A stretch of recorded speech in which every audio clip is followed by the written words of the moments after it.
And okay, this is the 11th Kesh Foundation Health Teaching Workshop. And this workshop is dedicated to the head, uvula, and thalamus. And my name is Rick Cram, and I'm your host today. And we'll be talking with Dr. Elia Kostova at the Spaceship Institute. And she will start off this workshop. And then we'll listen to Mr. Kesh after her presentation. Okay, let's switch over right away to Dr. Elia. Can you hear me? Are you there?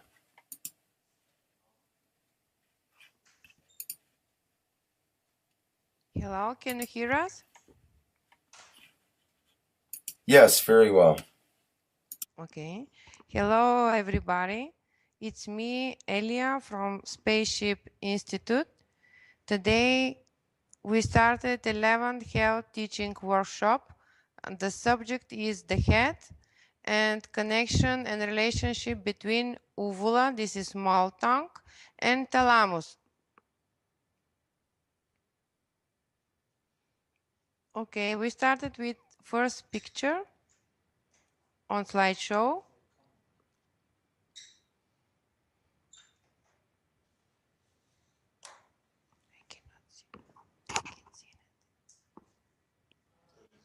It should be coming through any second here on the live. There it comes.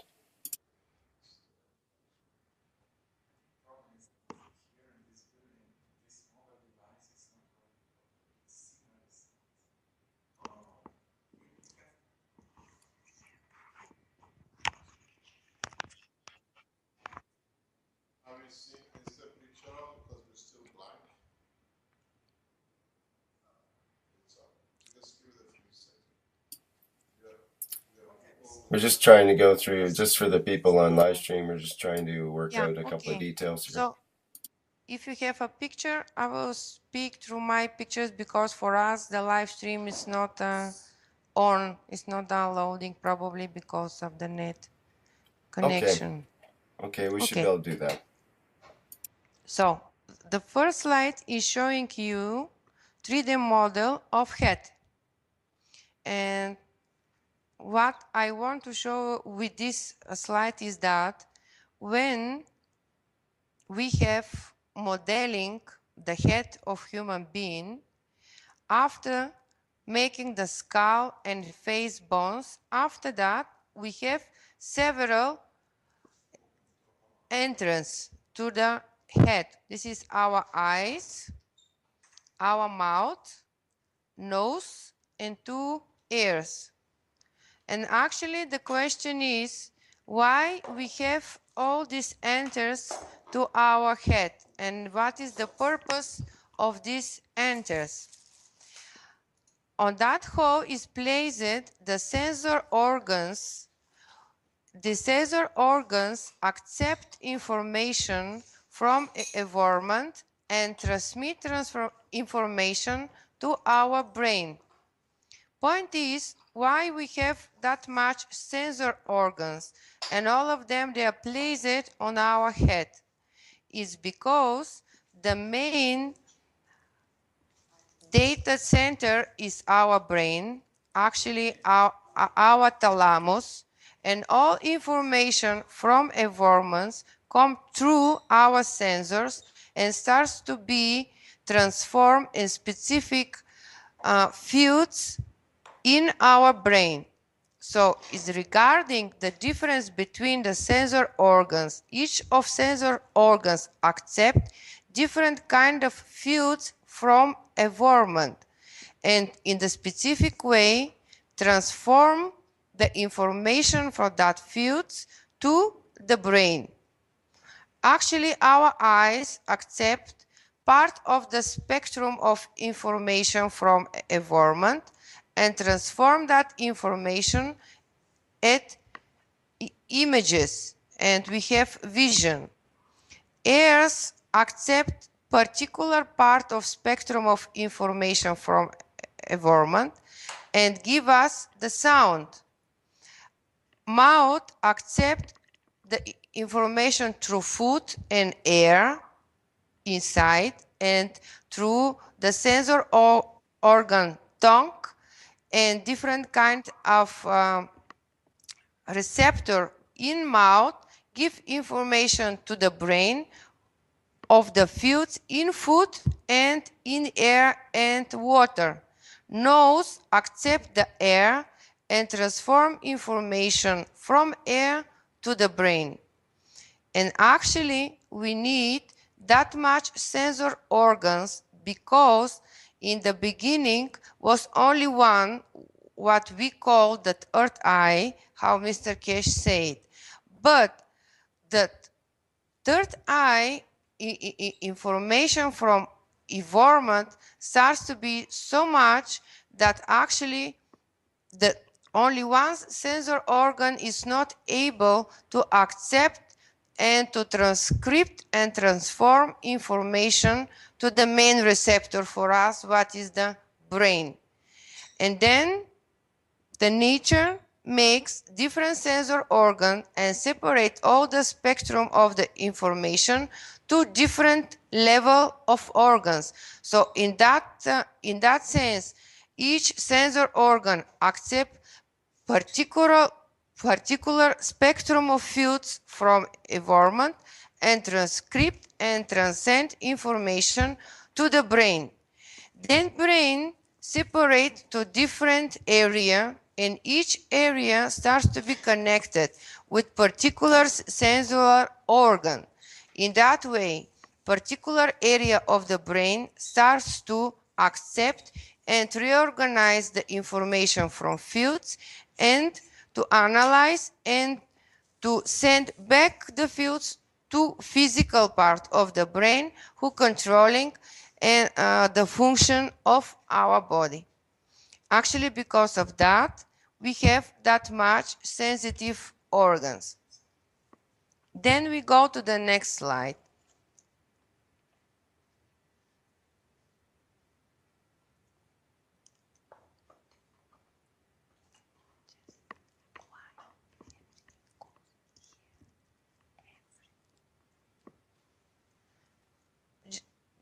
Just Rick, tell me when you're ready because I'm blank.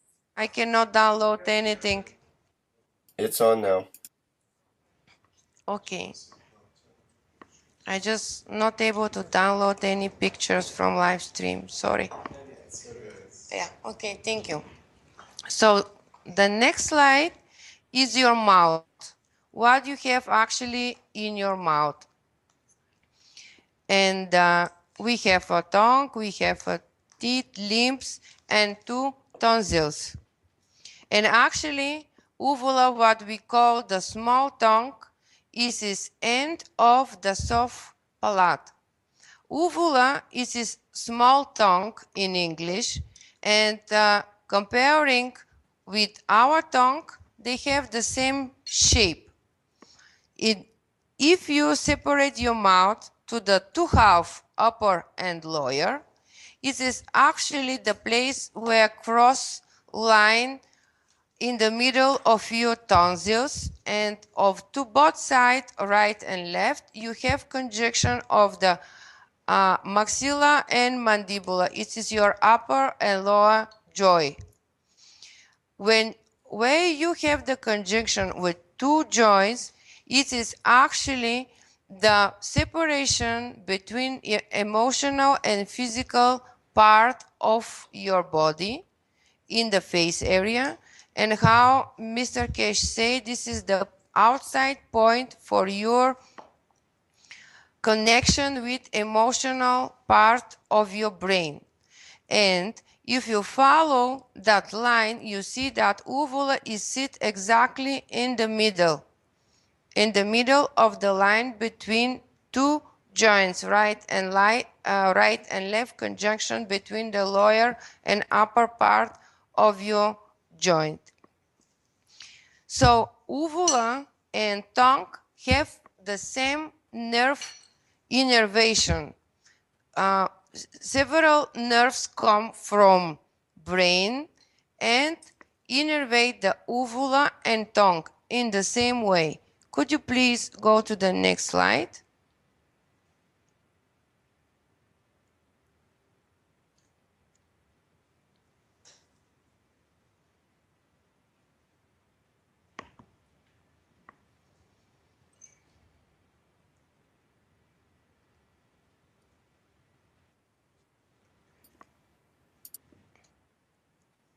Okay, so for the next slide is cross section of your head and neck, and actually is visible for you skull bones, the top part, and then comes the sinus area with your sinus sphenoidal and ethmoidal, and then you see the soft palate, and the end is uvula.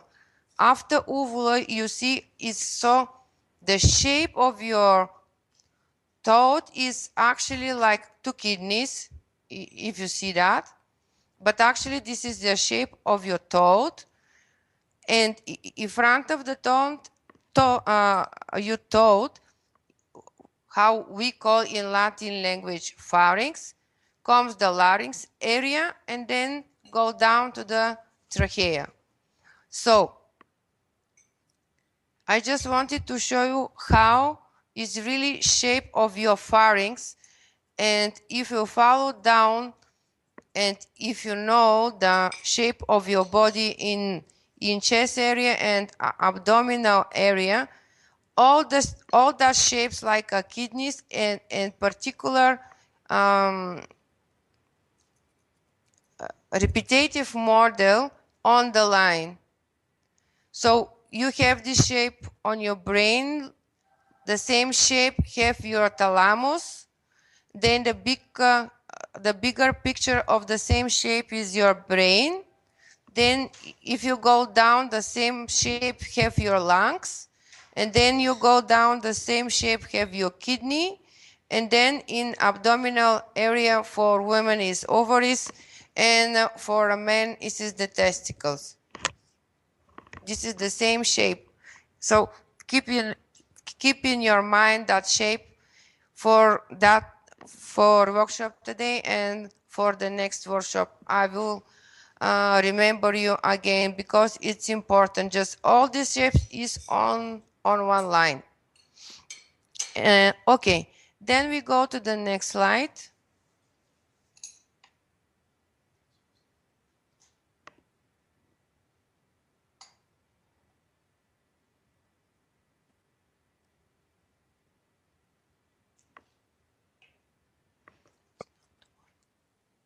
Okay, thank you. So for that slide, I want to show you the innervation of tongue and the small tongue. How you see they have innervation for similar nerves, and then function is not opposite. This is completely similar. One is moving and other one is moving, and actually through them comes most of the sensor neurons from two nucleus, and nucleus ambiguous and hypoglossal nucleus. They are part of the glossopharyngeal nerve. And how you see this is sensory nucleus. What is mean with tongue and with small tongue, you accept information, sensors. You accept information from environment. But actually, because the uvula or the small tongue is on the place where you separate the brain to emotional part, and how we spoke before that emotional part of the brain outside view is your chin, your upper joint, your nose, eyes, cross your head, and you finish, if you remember when I show you the third eye, what is the back of your neck. So actually the uvula is the tongue of your emotional part of the brain, how Mr. Cash explained and said. And tongue, your real physical tongue, is sensitive organ tongue for your physical part of the brain. And with your physical tongue, you accept information which is more matter level for physical part, and with your small tongue accept the sense for your emotional part.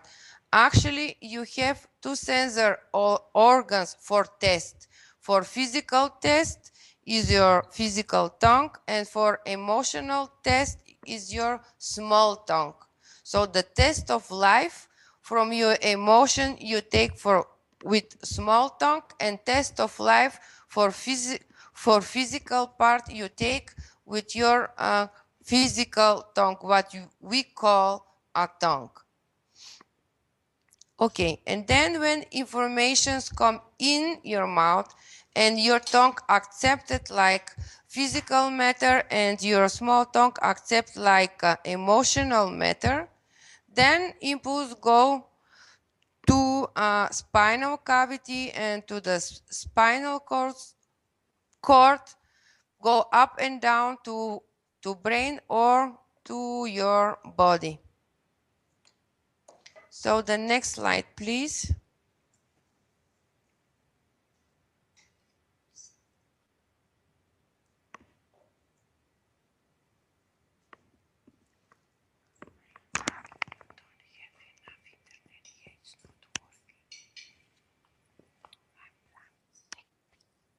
Okay, thank you. For that slide, I want to show you again. It is complicated picture for you. It's more medical, but just see, please, on the right bottom of the picture is written sensory branch to soft palate, face, and tonsils. And in front of that, it's your tongue. Just I wanted to show you how from these two nucleus comes mostly sensory nerves of sensority. These two nucleus, sensors, nerve to uvula, small tongue, and to tonsils. The impulse come from two nucleus in the same direction to both of them. Okay, then next slide, please.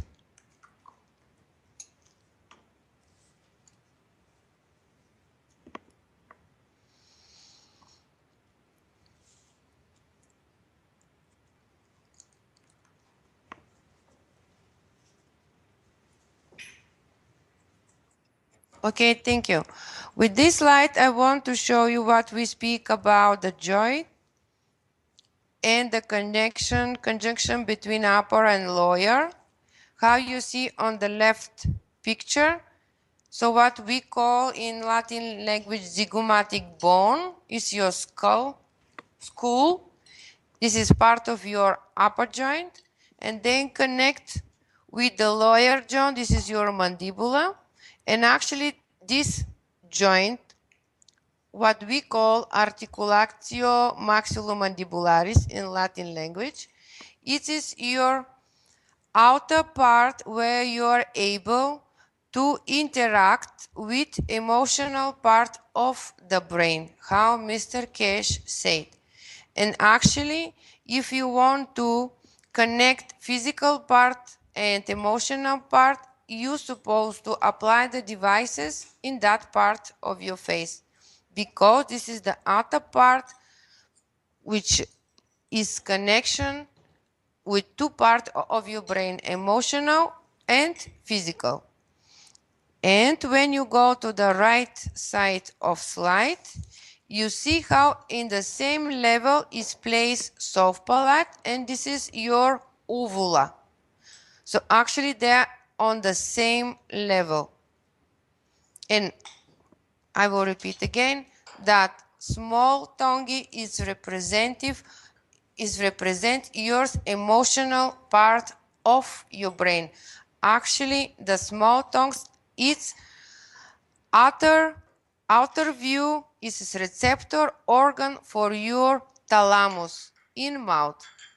They interact to each other. So small tongue uvula accept the information from environment, sense the information from environment, and connect directly with your thalamus. They are, like Mr. Kesh said, twins.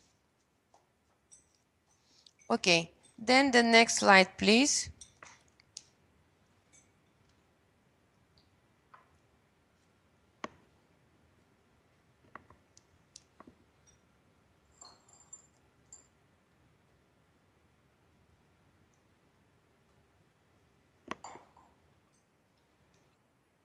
Yeah, thank you. With this slide, I wanted to show you just the shape of thalamus. Thalamus, we have the right and left thalamus, like left and right part of our brain. And actually, thalamus also has the anterior part and the dorsal part. This and how you see they are so similar of uvula, of small tongue, but in opposite direction.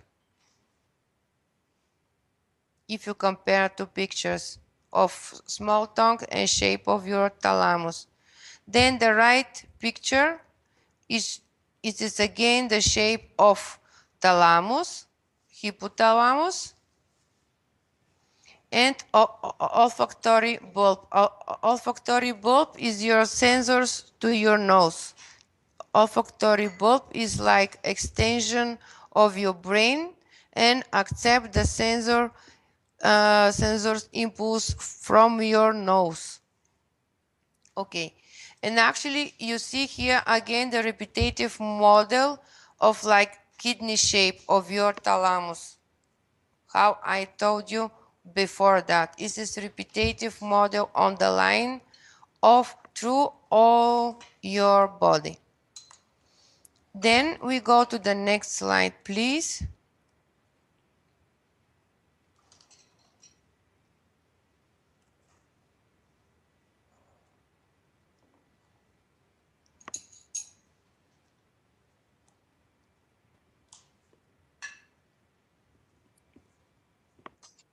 Thank you. So for the next slide is cross section in front, in back. The first and the second one is cross section right, left.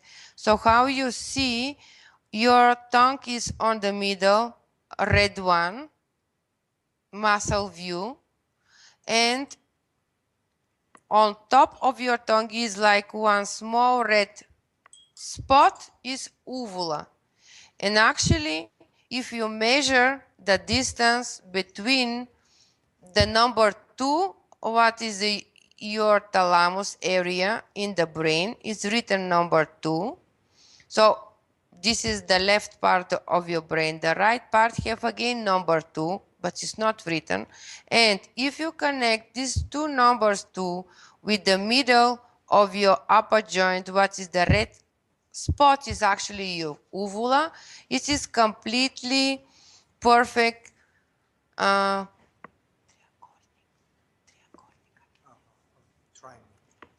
triangle. If you follow the Fibonacci consequence, you are able to measure everything inside of the skull, and you will find that consequence everywhere. Okay, and the right side you see the cross section left right.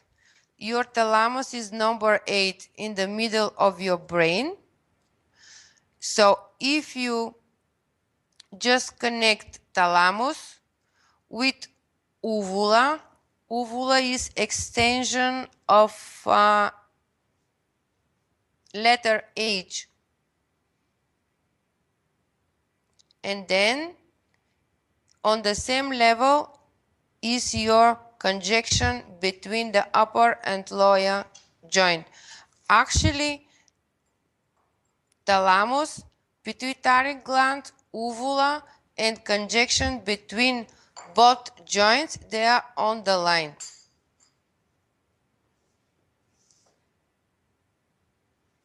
Okay. Then we go to the next slide.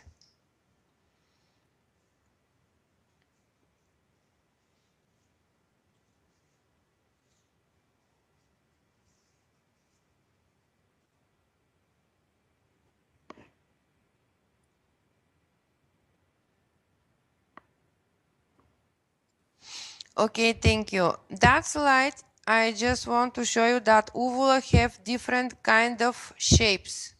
And it's interesting is why we have different kind of shapes of uvula. It's actually why we accept information from a format in different way.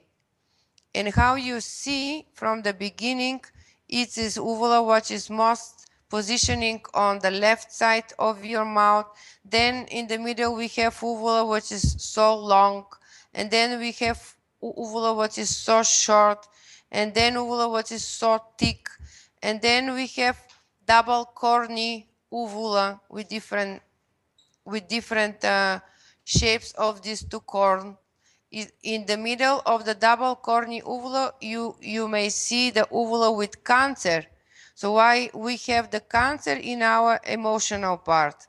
That is interesting question. And in the end, you see erectile uvula. And so many people, even in my practice like a doctor, I saw in emotional state, them uvula starts to elevate. It's like erection. It is so interesting questions which I hope we are able and we are enough smart to understand after Mr. Kesh explanation.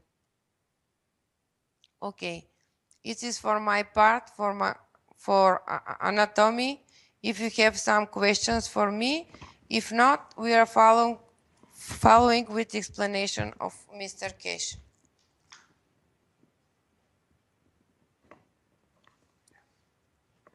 Thank you, Alia. It was a very You're interesting welcome. presentation. Yeah, questions?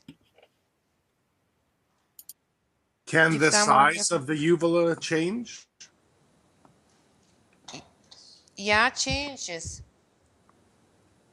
So it's a dynamic organ.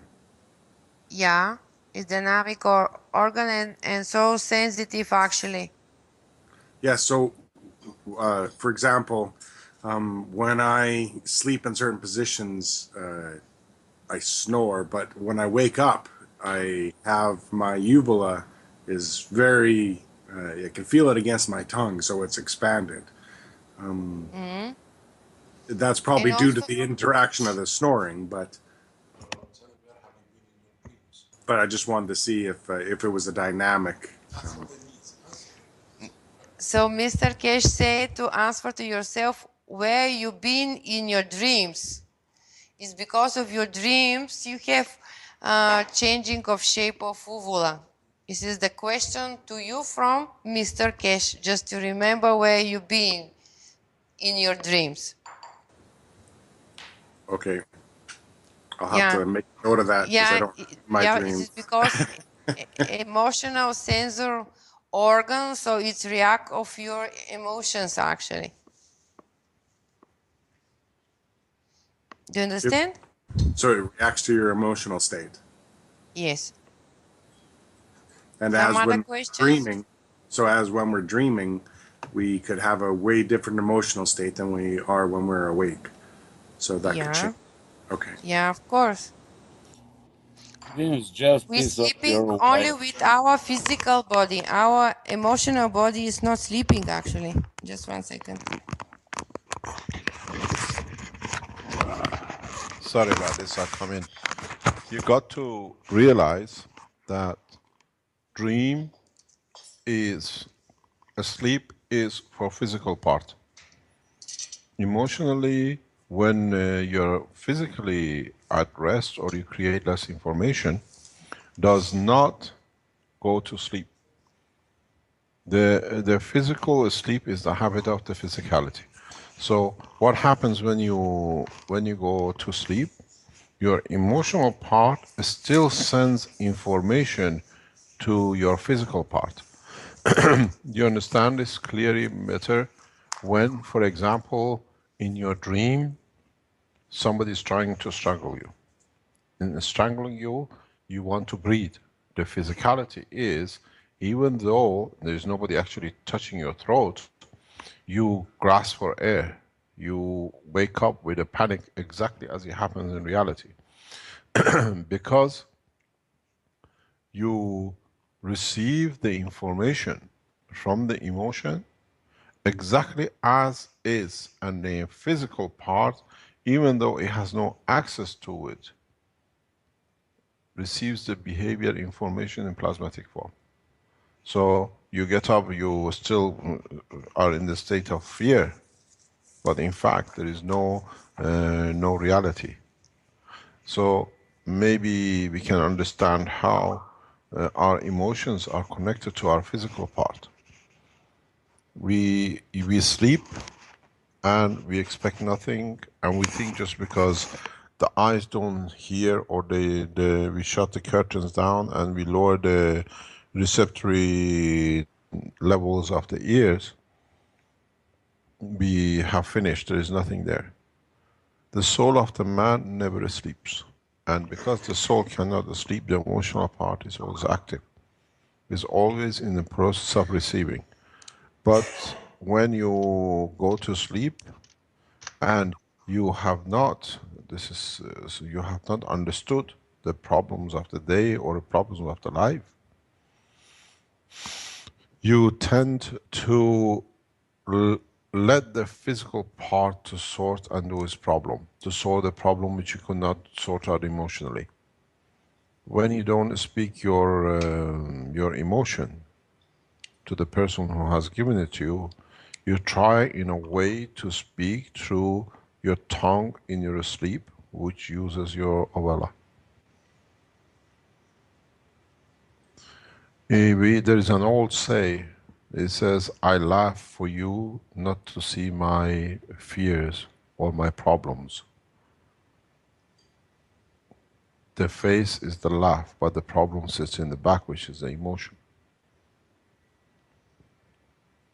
And our physicality has learned how to hide behind a lot of problems. And then when you're asleep, your emotions are still active as good as they were at the beginning when you're awake. And that is transferred down to your ovula, or in some cases is transferred into the sight that you see. Vision of man in sleep is very much real, because just you close the curtain does not mean the neural system in the background don't work. So if your ovula makes bigger or gets bigger when you wake up, you have to find out what sits in the emotional in the back that you don't speak. The position of ovula is a twinity reactor to the thalamus. One is up, one is down. If you remember the twinity, we have a north pole connecting to the south and south to the north. We breathe, we smell, we taste, we feel the food. We feel the environment which affects our emotion. In so many ways, the tongue tastes the food, the ovula feels the food. And that feeling is transferred back to the thalamus for it to connection with the soul of the man, or his behavior of the man in what he's going to do. This is very important. When you connect with your emotions, you will find out you can digest different foods which you could not do. It's very easy. When you fall in love, you eat foods which you never used to eat before, because by eating it you satisfy the emotion, which sends the emotion back to the heart, which is of the same strength of the heart of, or where you fell in love with the person, that it connects up. It brings the connection and energy. You say, I don't know, I didn't used to do this, now I can do this. A lot of people, when they are pregnant women, they eat soil They go and eat wet soil, they chew soil. Because that gives the connection. It's not the soil eating, but it's the emotion which carries with the information from the soul to connection where is needed, what is short of, what needs to be done. Because man comes from the air in protein, but man becomes a body with the material of the earth. When a mother is pregnant, it still knows the situation, so it needs the material which is short from the ground, from the earth, to make the physicality of the child. So we feel through what we put in mouth, the connection with what is needed. And then the thalamus in turn informs the physical part. These are the things which are short, this is what is needed. So your tongue transfer energy in the term of physicality. Tongue is made of different tissue, and the oval is made of soft tissue, which is the emotional part. That's why it is. And then if you look at the shape of ovula in different people, in very much you can say the characteristics of the person. I do this quite often. Through the shape of ovula, you can see the soul of the man, but not as a soul, but the behavior of the man. Schizophrenic, possibility of schizophrenic, epilepsy, Alzheimer's. The position of it, which tells you this balance within the body and where the problem in the future is going to be. So, to us, we have ignored the twin system of the emotional part of brain. That's why a lot of scientists, a lot of doctors don't understand what's the use of this thing. Maybe for the first time we can understand.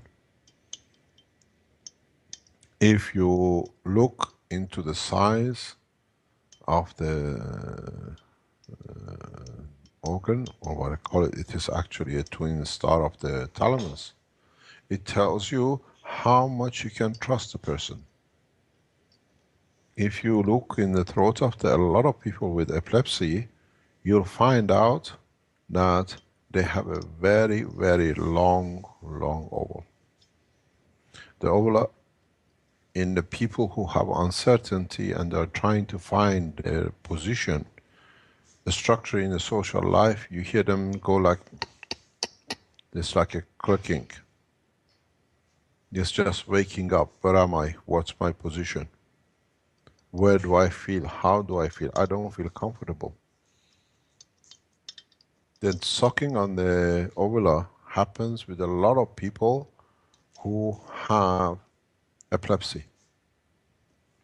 Because what they do, they suck this longer and longer, that emotionally this piece physically touches the throat, creates convulsion, and in the process of trying to drag this piece down, they release so much energy which goes from the emotional part from ovula to thalamus, that the information cannot be digested by the brain, and what you get is a seizure because too much information is coming in. This you see, if I was explaining this to Dr. Elia, that in a lot of cases of the epilepsy, if you ask the patient to open the mouth, they refuse, because they know, with people like us who are expert in these things, you by the shape and the size, because it's just like sucking on it. It's like very much they use the oil like the way you put a sucking machine on the teats of a cow when you're milking it. They suck it so long that the emotional part, what they are trying to, the attention, touches the physicality, which is the back of the throat. And then by this time, the brain has used so much energy to bring the concentration for getting the attention. It goes in the override, releasing a lot of information energy. Then the back of the brain switches off because it cannot handle so much information to go to the body. Then you see as epileptic shocks. But at the same time, because they have extended the uvula to the top of the throat, and because of the shaking of the body, you get convulsion. So in reality, the abuse of uvula creates information which becomes shut down in pulses by the brain to go to the physicality, creates a shake like if they put you on a roller coaster, and like if you put in what do you call the disease? They put their mouth and they vomit to stay slim. Where is Dr. Alia? Isn't that bulimia? Bulimia, yes. It's the same disease, same problem. So it creates convulsion. So when you see somebody having an epileptic attack on the street or somewhere shaking and vomiting, the vomiting is nothing to do with epilepsy. The vomiting comes from if I put you on the table and shake you, so you go sick. If I put you on a roller coaster, very rapid, it comes from the shaking of the body. Because what happens in that process, you created the two conditions and the body goes into override information. The shaking in pulse release of information creates the convulsion. Somebody has an open phone. Eric, can you mute your mic, please? So now you see how uvula connected directly into the emotional part, because it's a twin star. People who are in a way deceitful, you see they have a specific shake of uvula, because this shows the emotion of the pattern of their emotion. If you see how the shape of uvula is, you can most probably, in a lot of cases, confirm or disconfirm the schizophrenic. Because you have two emotions. Sometimes you don't see it, but if you look deep enough, you see the emotion, the second emotion, second character. The shape of very close evolves to the tongue, you will see that the people who have a behavior of hiding and deceiving. Because it cannot be shown. I don't want to show my hand. Mr. Kesh, I have a picture on the live stream that shows a uvula that's Double. split. Yes. It's a double. Yeah. Would that be the origin of the saying, somebody speaking with a forked tongue? I don't know what the term forked tongue means. A fork, like in the old Western movies, the Indians would say the white man speaks with a forked tongue. Meaning, not speaking the truth. Yeah, sort of schizophrenic, or saying one thing meaning another. Yeah, in Farsi we have a name, a specific for it. We call it Jubin, means the arrow with two heads. You don't know which one is going to hit you. You understand? Yeah, same thing. So yeah, they must have had the same saying in the Native American culture as well. It's just a different way of saying it. Yeah, but in the shape of uvula, it's in fact very much clarification of the state of the man emotionally, independent of any physicality. It's a fingerprint. A lot of people will hide it, but if now we show it, you put them in front of the system and you draw the pattern of the uvula before you put them on, you will see you get the same result. It's very interesting how it is. I've looked at this a long time in how it is and how it works.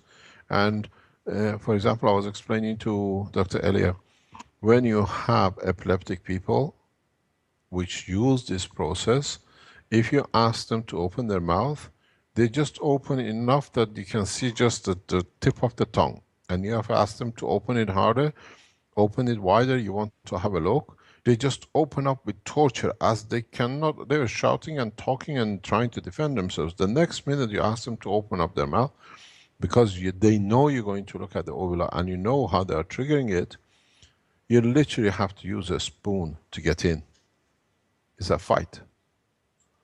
And I see this with most of epilepsy attacks, because they know you understand the position, because this is what they use to trigger information. This, the color, the position, the shape, gives you a lot of indication about the emotional and the diseases which comes after with it. Dr. Ali was speaking about the cancer. Why does emotional part need a cancer to show itself in the front? Go back to the emotion. What is not digested?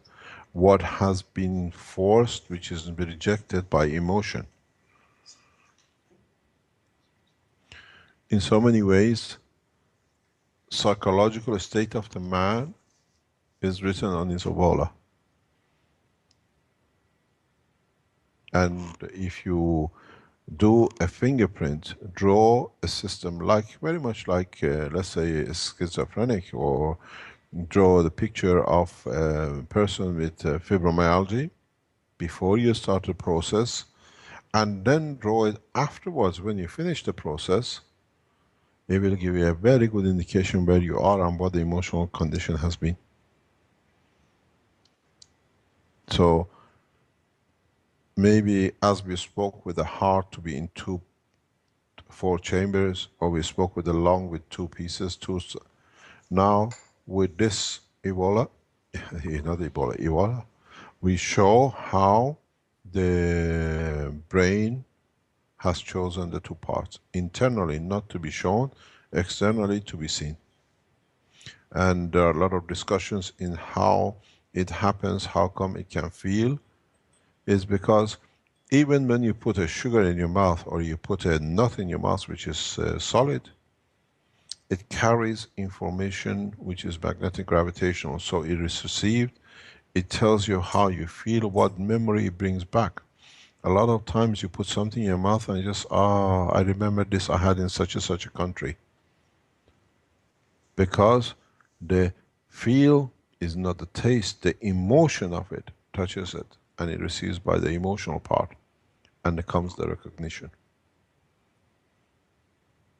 The doctors always say if they go into the physicality condition, then they understand they can literally digest, diagnose most of the problems of the patient by just looking into the mouth, not on the tongue, but on the shape and the structure in the background of the whole Ebola. How it sits, is it tight? If it sits in an open position, you can see it and read a stress position. The biggest problem is we are not looking, because we never understood what's the function of this, or this little piece hanging in the back of our throat. It's a radar for the emotional part inside the brain. And it is one of the most important parts. People who lose it or do operation, they have damage to it. You'll find out the state of emotion changes totally. Now you have to work with a new field. It's just like you had a gans of copper oxide in it, and then now you have a gans of CO2. They feel the strength, but the brain still stays as a copper oxide, but the outside now becomes CO2. It creates a different condition.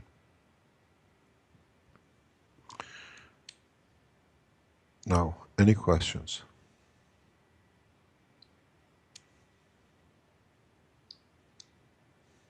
Hey, Mr. Keshe, I have a question. Oh God, he's there. Good morning, Brad.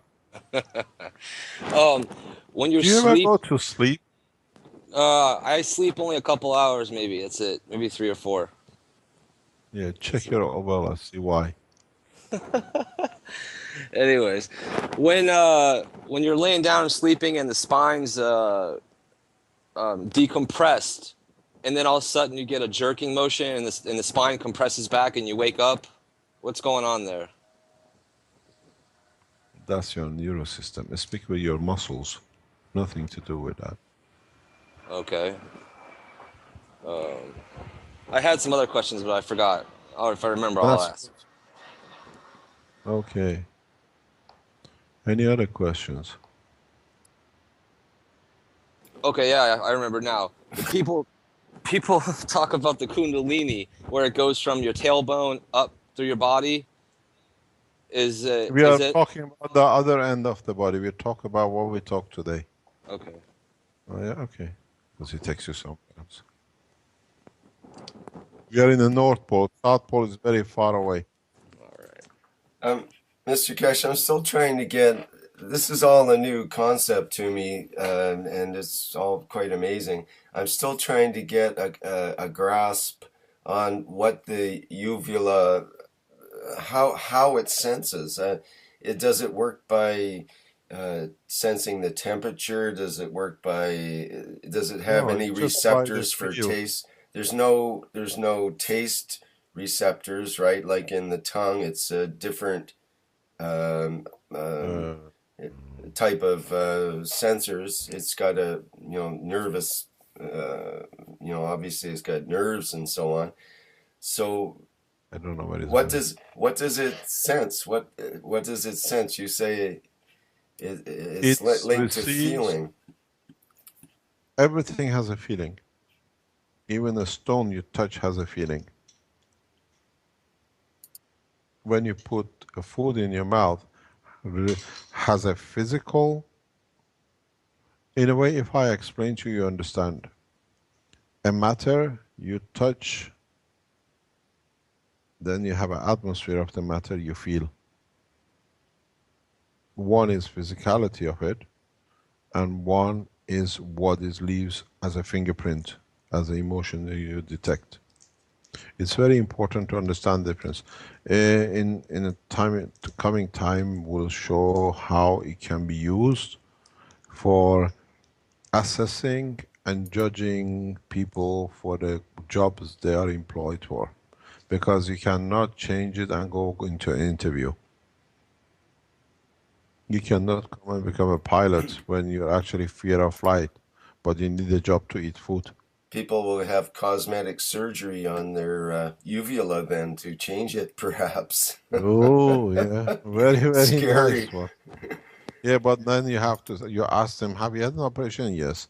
We wait we wait 25 years till it settles, then you come for a job. So what? Because, pardon? What's going to happen when we start eating GANs and we go into space? How is these structures going to change then? Where, what did you say?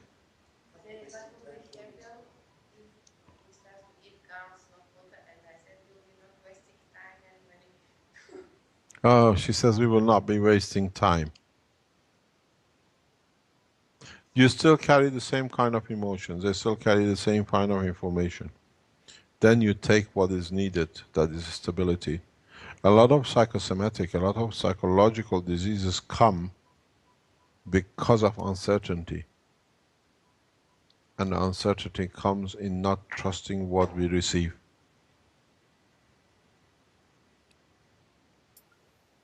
Mr. Kesh, could you talk a little bit with the example of chocolate? To me, that seems like an example. When we eat, most people, when they like chocolate and they eat it, you would have a taste on the tongue, but there's more of a feeling that would occur that's more in the back of the mouth, which I'm assuming now is associated with the uvula. Is that true? The emotional experience of the chocolate, which some people associate with love, actually. So how does that tie in? Do you think? Hold on one second. Dr. Elio is trying to tell me something to tell you. Come. It's yours.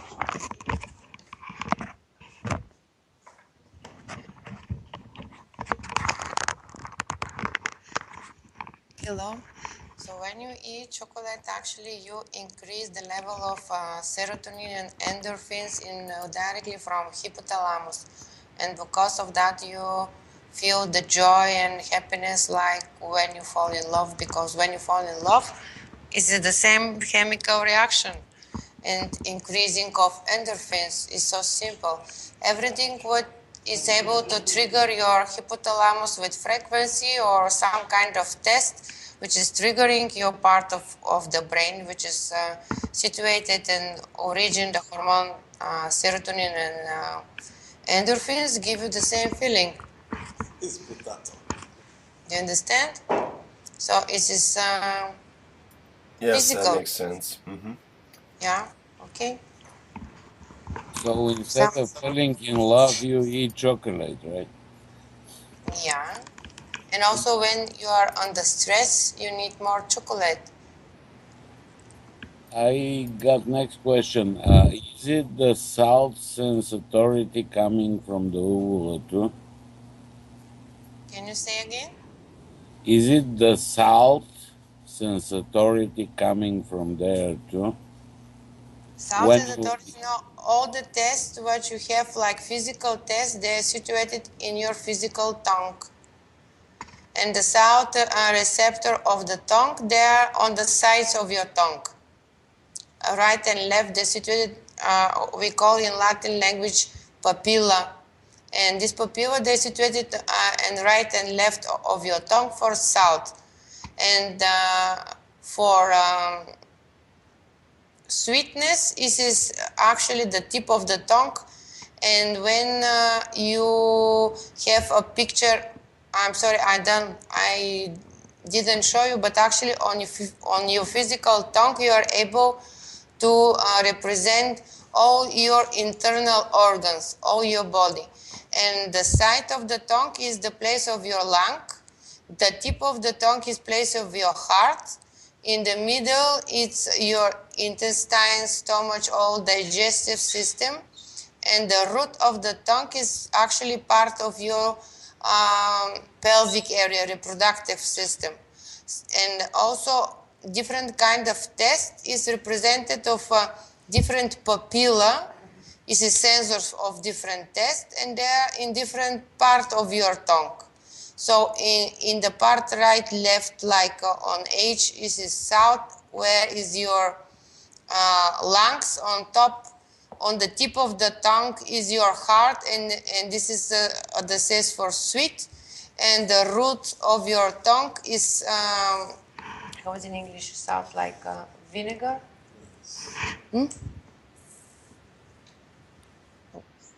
Yeah, sour is root of your tongue. Do you understand? And actually, all the senses, they are related with your internal organ. And the people who is familiar with alternative medicine, we use a lot of tongue diagnostic about the diseases. And also we connect the changing of test with diseases, and when we know which one organ represent a tongue, we are able to recognize which one energy is increasing or decreasing in body. It's like energy diagnostic also you are able to use. And now when we compare with MAGRAPH technology, each test is related with different strength of MAGRAPH fields. So when you compare the test and the strength of MAGRAPH fields, so you know which one part of your tongue and then uvula, which one strength of fields able to accept and to resend to the main computer, our brain. Do you understand? yes, so basically applying little bit of salty water on the left and the right side is gonna trick the body that you eat salty food. Yeah, this That's is what. like that. Oh, Yeah. okay, that's an easy way to cure hypertension. Yeah, okay, just 1 second, Mr. Kish.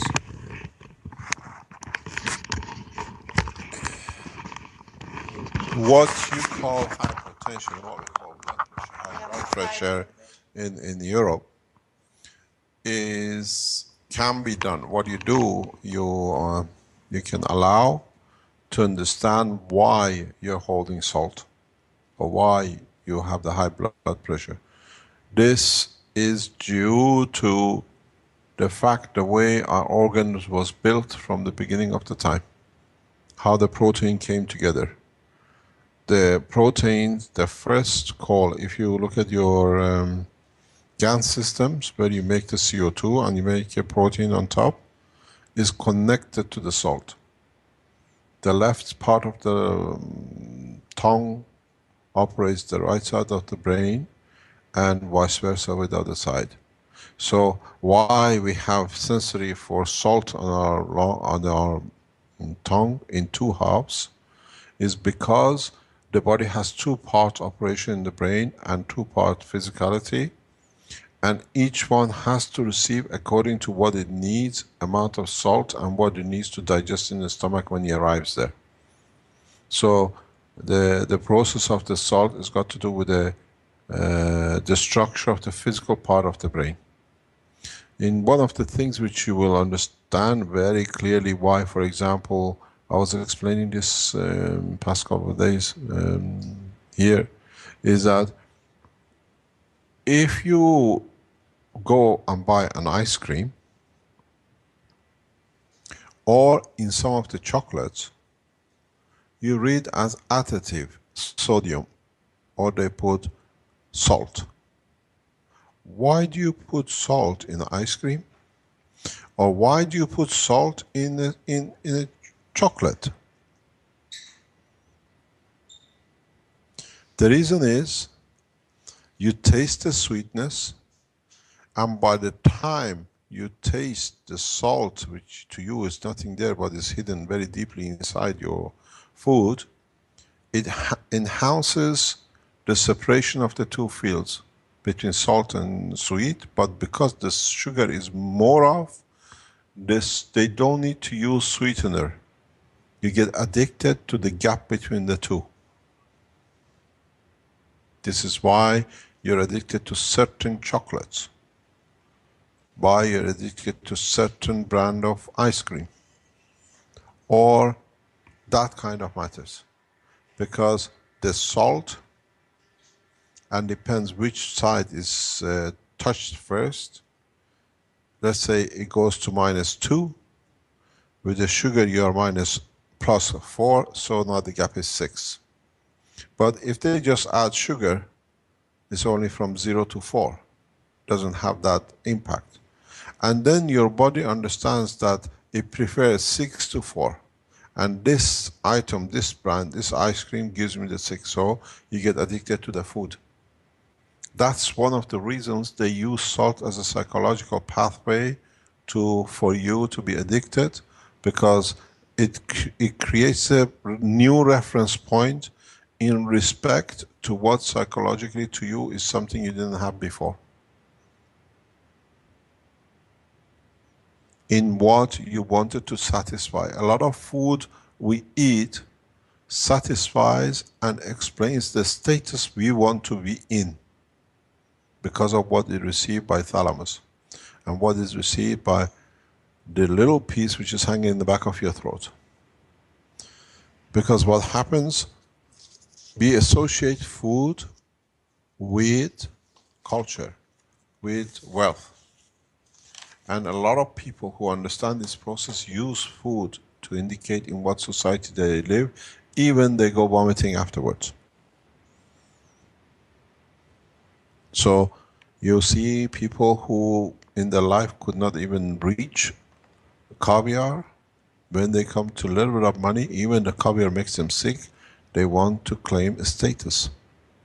Because it's not the status, it's just because the field which is absorbed or released by the caviar in your aura allows you to get the sensation that I achieved. I am there where I want, when I didn't belong before. This is like, for a lot of you to understand, it's like Italians and spaghetti. In the rest of the world, we eat spaghetti bolognese, which means it's got a minced meat in it. In Italy, it's unheard of. Especially if you go to Bologna, they don't even use meat in their spaghetti. What happened? The Italians, at the time when they start going to the West, meat was a luxury, which they could not afford, they could not reach in this country. When they arrived in the West, in America, there were buffaloes everywhere. To satisfy the need, which they did not have, they added meat to receive the fields which they were short, and the rich people only could eat meat in the West, in Italy. Adding meat into the spaghetti, two proteins together at high level, satisfied the position of the hanging tongue, what I call it, and the emotion, and the status of food, and the position in society, and comfort in the emotional part. This is very important. A lot of people don't understand how we change culture of the food, and when as we change the culture of food to satisfy the emotion, we have chosen different shape, different colors, different heights. This is what I was explaining in our trip to knowledge seekers. Why men are becoming different heights and we're becoming taller and taller. It's the same process. We don't want to breed the airs which the others breed. So we go slightly higher. It's just like the trees and the leaves and the shrubs. Because that way we breathe an air which satisfies our need to be a hierarchy. Doesn't matter if we become like a tree, 10 meters tall. And these are the part of processes, because if you see, this is very clear now in the Chinese community. Chinese community, if you watch them, the ones who are in China and become affluent enough to be able to eat McDonald's or hamburger or have that kind of lifestyle, they satisfy the emotion that they have to be higher. You find the children of this community now are becoming very suddenly springing up. It's not so much that they had more protein, it's just that the hierarchy status which did not exist now is satisfied through the food and the emotion. And with that, they stick to higher because then they see the difference. This little bit hanging in the back of the throat has a lot of influence on the behavior of man, but by looking at it, you can see through the man without the eyes.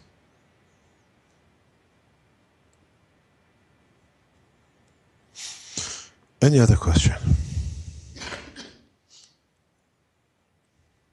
There is a question from Eric that he's been itching to ask for a few workshops now, actually. And many people have this Bye, same... Eric. Goodbye. Okay, go on, ask. Many people have this same question because of our problems with our teeth. And it goes back to, you've mentioned before about eating cheese before bed, which helps the teeth. And he's asking, well, he says, which is the component? How does it work? And can it fix a tooth that has cavity or is damaged? Go into the dental books and read it.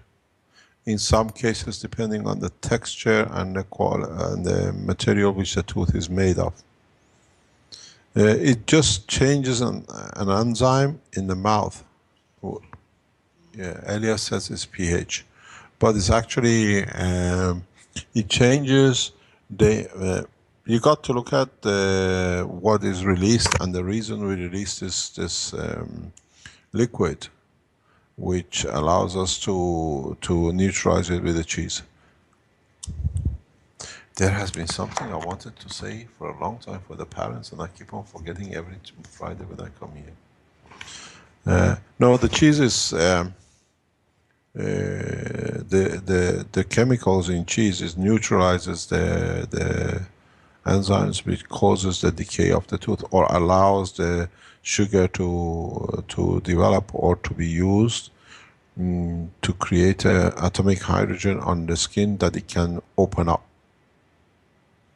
You got to look at why sugar is damaging to the tooth. Instead of you opening the sugar in the stomach, you open up the CH bond in the mouth because of the presence of this chemical. And as you understand, hydrogen is an energy supplier. With the protein and acidity which this protein in the mouth creates, allows to deliver a high saturation energy at the point of the tooth. So what happens? The molecules and the cells open up. If you understand the process of the tooth decay, how you can literally destroy or open up such a hard material in a very simple way, this gives you an answer how you can work to do cancer tumors. It's the same process. You don't deliver radiation, you deliver a plasmatic field.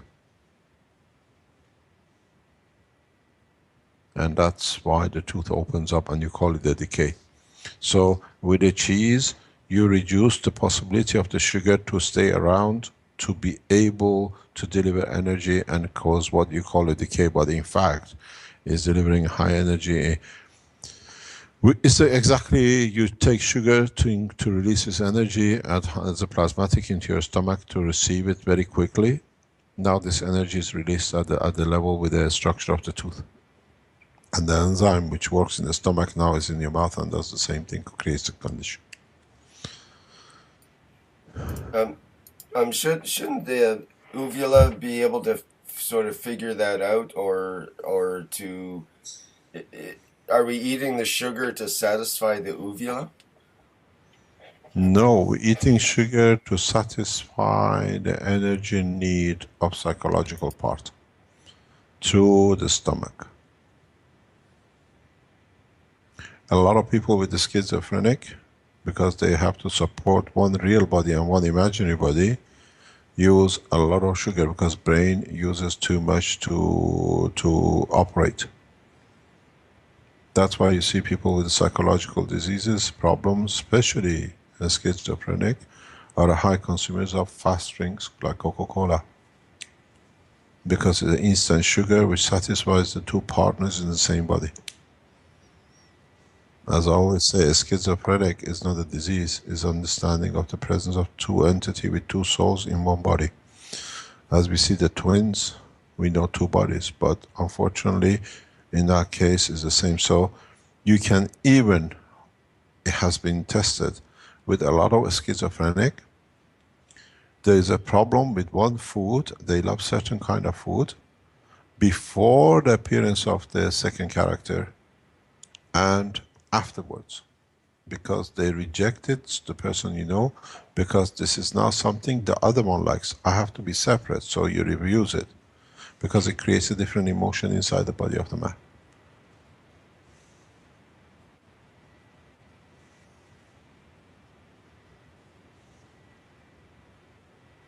Any other question? Are we within our 2 hours or are we finished?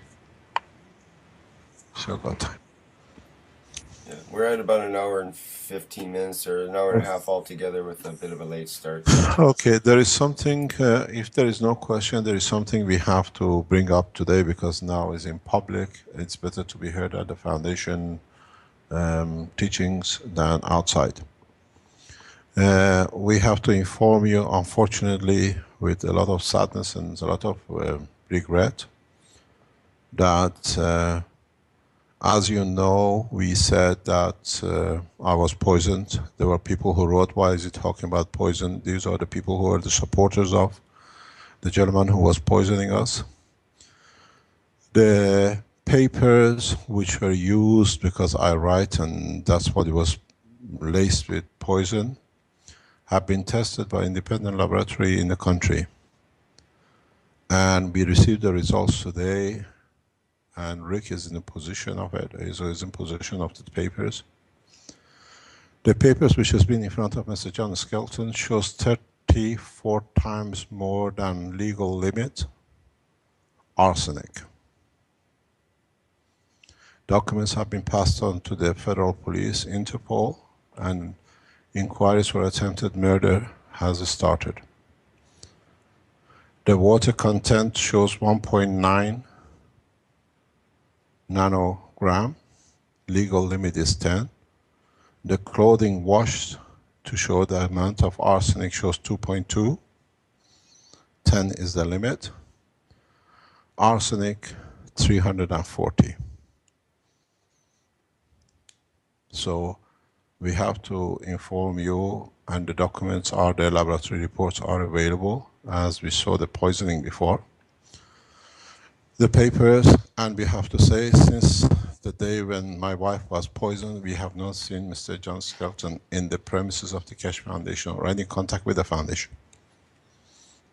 There is no accusation, there is no finger pointing, but as now we have 100% proof of arsenic contamination, and the papers are in the hand of the press.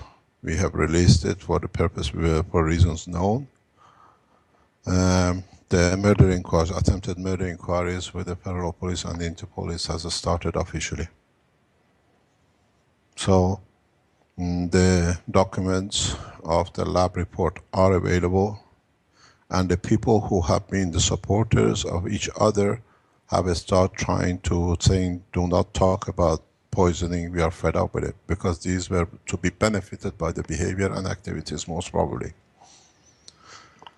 So what we have to say is, unfortunately now we have 100% proof, 34 times more arsenic than maximum legal limit allows. And strangely enough, these papers were, as I mentioned before, sit at a position, we don't unknowingly why, at where the Mr. John Skelton was sitting. So we leave it, there is no accusation, there is no point. Nobody has been on this room except knowledge seekers, and the balance of the papers and fingerprints have been passed on to it'll be analyzed by the authorities.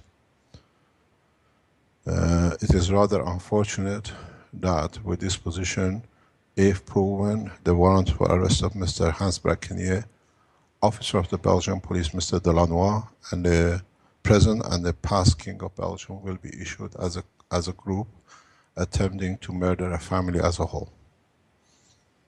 If you like, we can ask, because we've passed the papers to Rick to release it.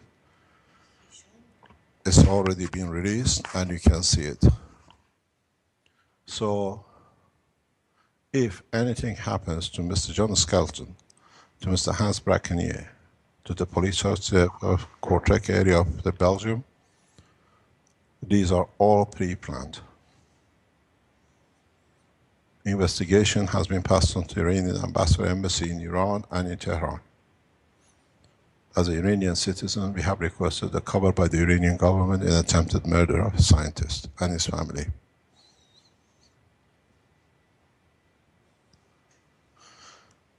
You can see the papers and the report of the laboratory with the address of the laboratory. Everything is done. This is a public information. So as we can see, the claims and the pains and the deaths which we went through the hospital to die was not just a joke for the others who were trying to cover what they were trying to do, and there were promised positions in the Keshe Foundation if they support the move. Now, from now on, as I said, this is a attempted murder inquiry with 340 times the level of arsenic. Any other question?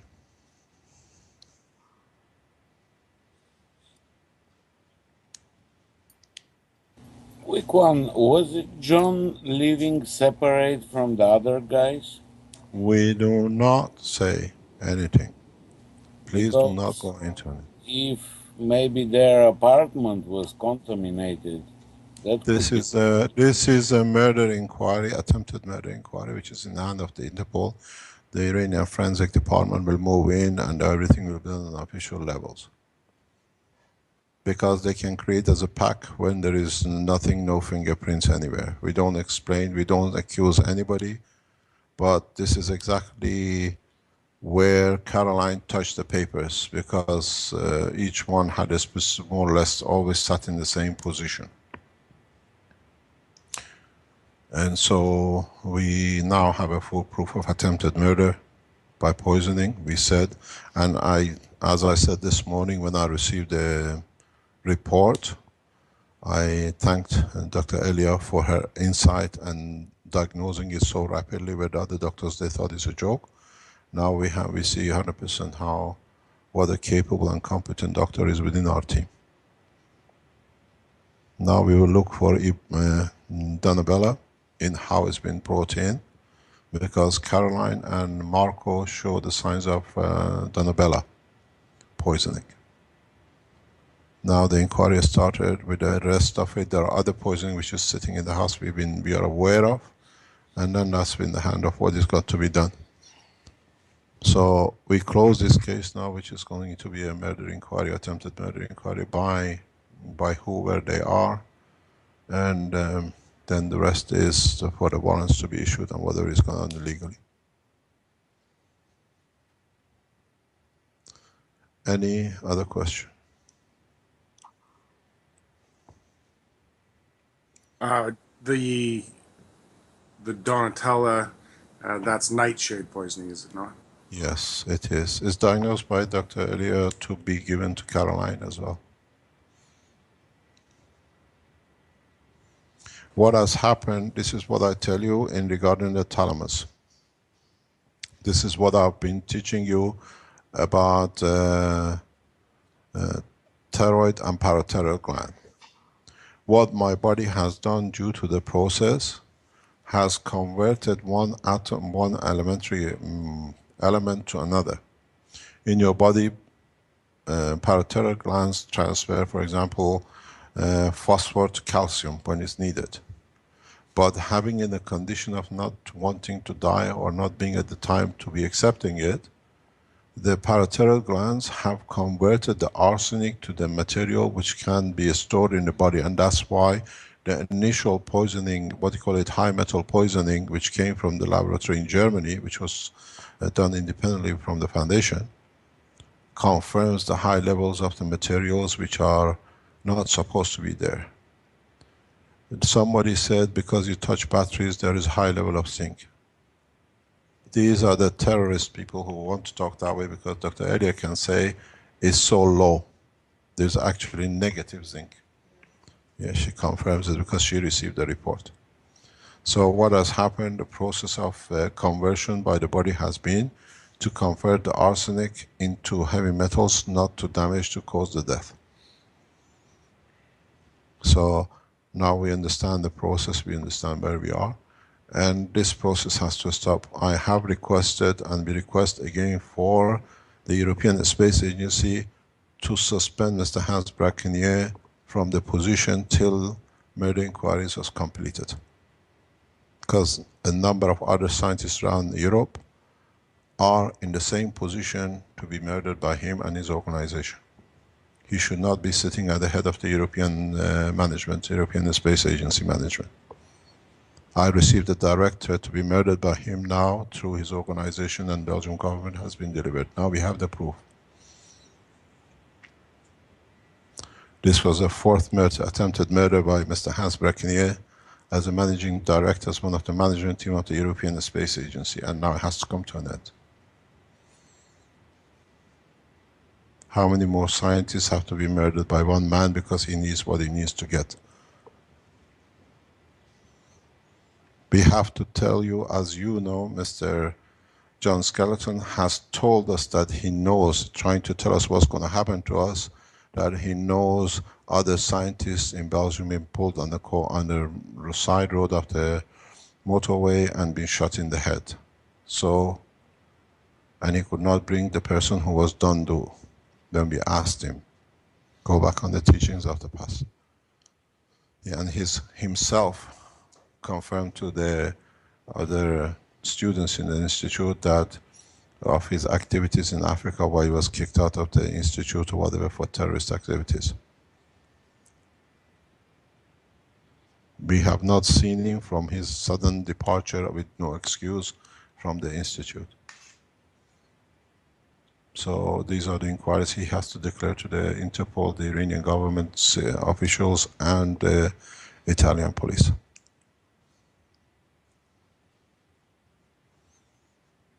Now we can carry on accepting new students back into the institute the way we planned, and we set up to do the degrees and the masters and the others in the appropriate way. The only damage is done is lost the trust of us to teach openly, and is you lost, not us. As Dr. Elias say, when you are here, you learn every day you add, because on the internet and the Skype you don't learn, and now this closes a lot of teaching for a lot of people.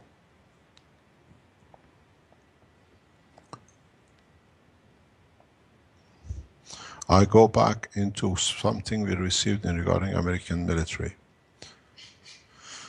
We welcome you here to our institute, and we teach you the same as we taught to the Iranian scientists. The doors open to the Senate committee or sub-Senate committee or any of the officials in the different ranks of the American military. Maybe with the knowledge coming to you in the correct way, we all can have a peaceful time as we planned.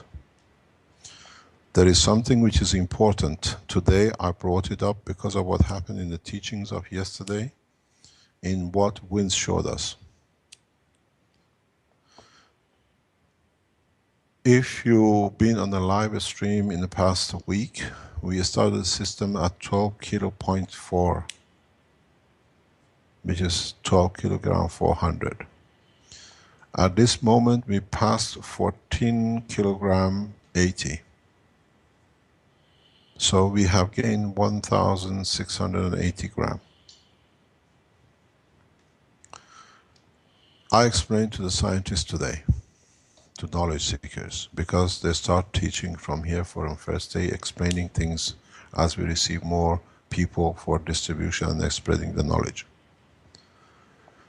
You all been looking for a weight reduction, and I kept on telling you to look and understand different things, but you were not ready. Now that Vince has shown it, I explained to you to understand something new. The something new is what you've been missing. Can you go on camera? We go on camera, then you understand in drawings.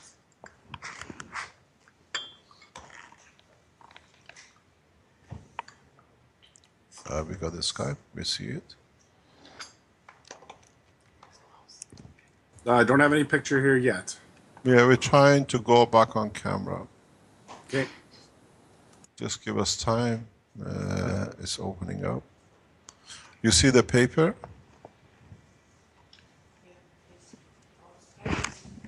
On Skype they see, but on the live stream, have you received the picture? We have it now on live stream. You have it on live stream. Okay. Let me explain to you something. Do you see it, Vince? Have you received on live stream? I can see it on live stream. Yeah, that's okay. Okay. So what I'm going to do, I'm trying to see what you see. Oh. Okay. We are upside down. I'm going to go and write this way. Let it be easier this way. In a system, it's okay. Oh, you want to do it that way? Yeah, okay. It's easier this way. You see it? Saving it just before.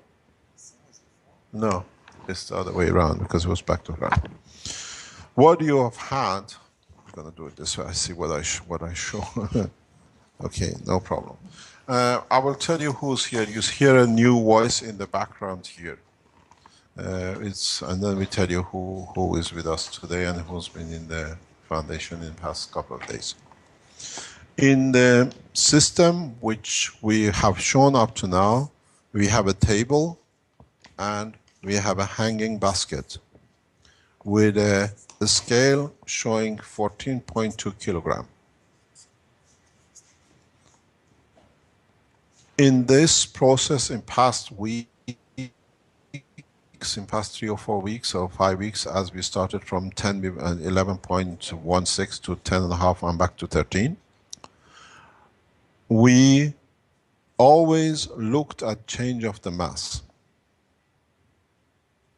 And I referred to it a few times. In fact, what you've seen is the body of the material or the frame increasing by around 1.5 kilogram. But what you all have missed, now that Vince has opened a book of the, what you call a movement of making free plasma, is that if we did not have the load cell and the system was not hanging to pull the load cell up and down, for example, the unit would have been sitting at this position. By increasing the weight by 1.5 kilo, in fact, the cell should move to this area. This is compared relative to the earth level. So, if you take the scale off, the load cell off, and you put a spring hanging from the box, position A was the original position of hanging. And if you would have scaled it on the background, position B is the new position. So, in fact, what you've been looking for, increase and decrease of the weight, is the new positioning. Now, for the first time, I explained this today because of what happened yesterday. And Armin was going, wow. I explained to him he has already flown. You looked for the weight, but in plasma technology, we are looking for positioning. So, if the reference C was the ground, he would have come 10, 20 centimeters closer to the earth.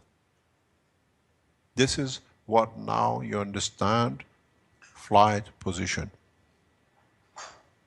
All of you, you have seen the system going up and down. You will find a new position. We have a gentleman who's just checking again. I will explain to you who he is. He introduces himself if he wants. What's the weight now? What's the weight? 14.12. 14.12. When we came this morning was 13.88. So this is how the magic show opens up. Arman is setting up a new system. We put the new system on the spring.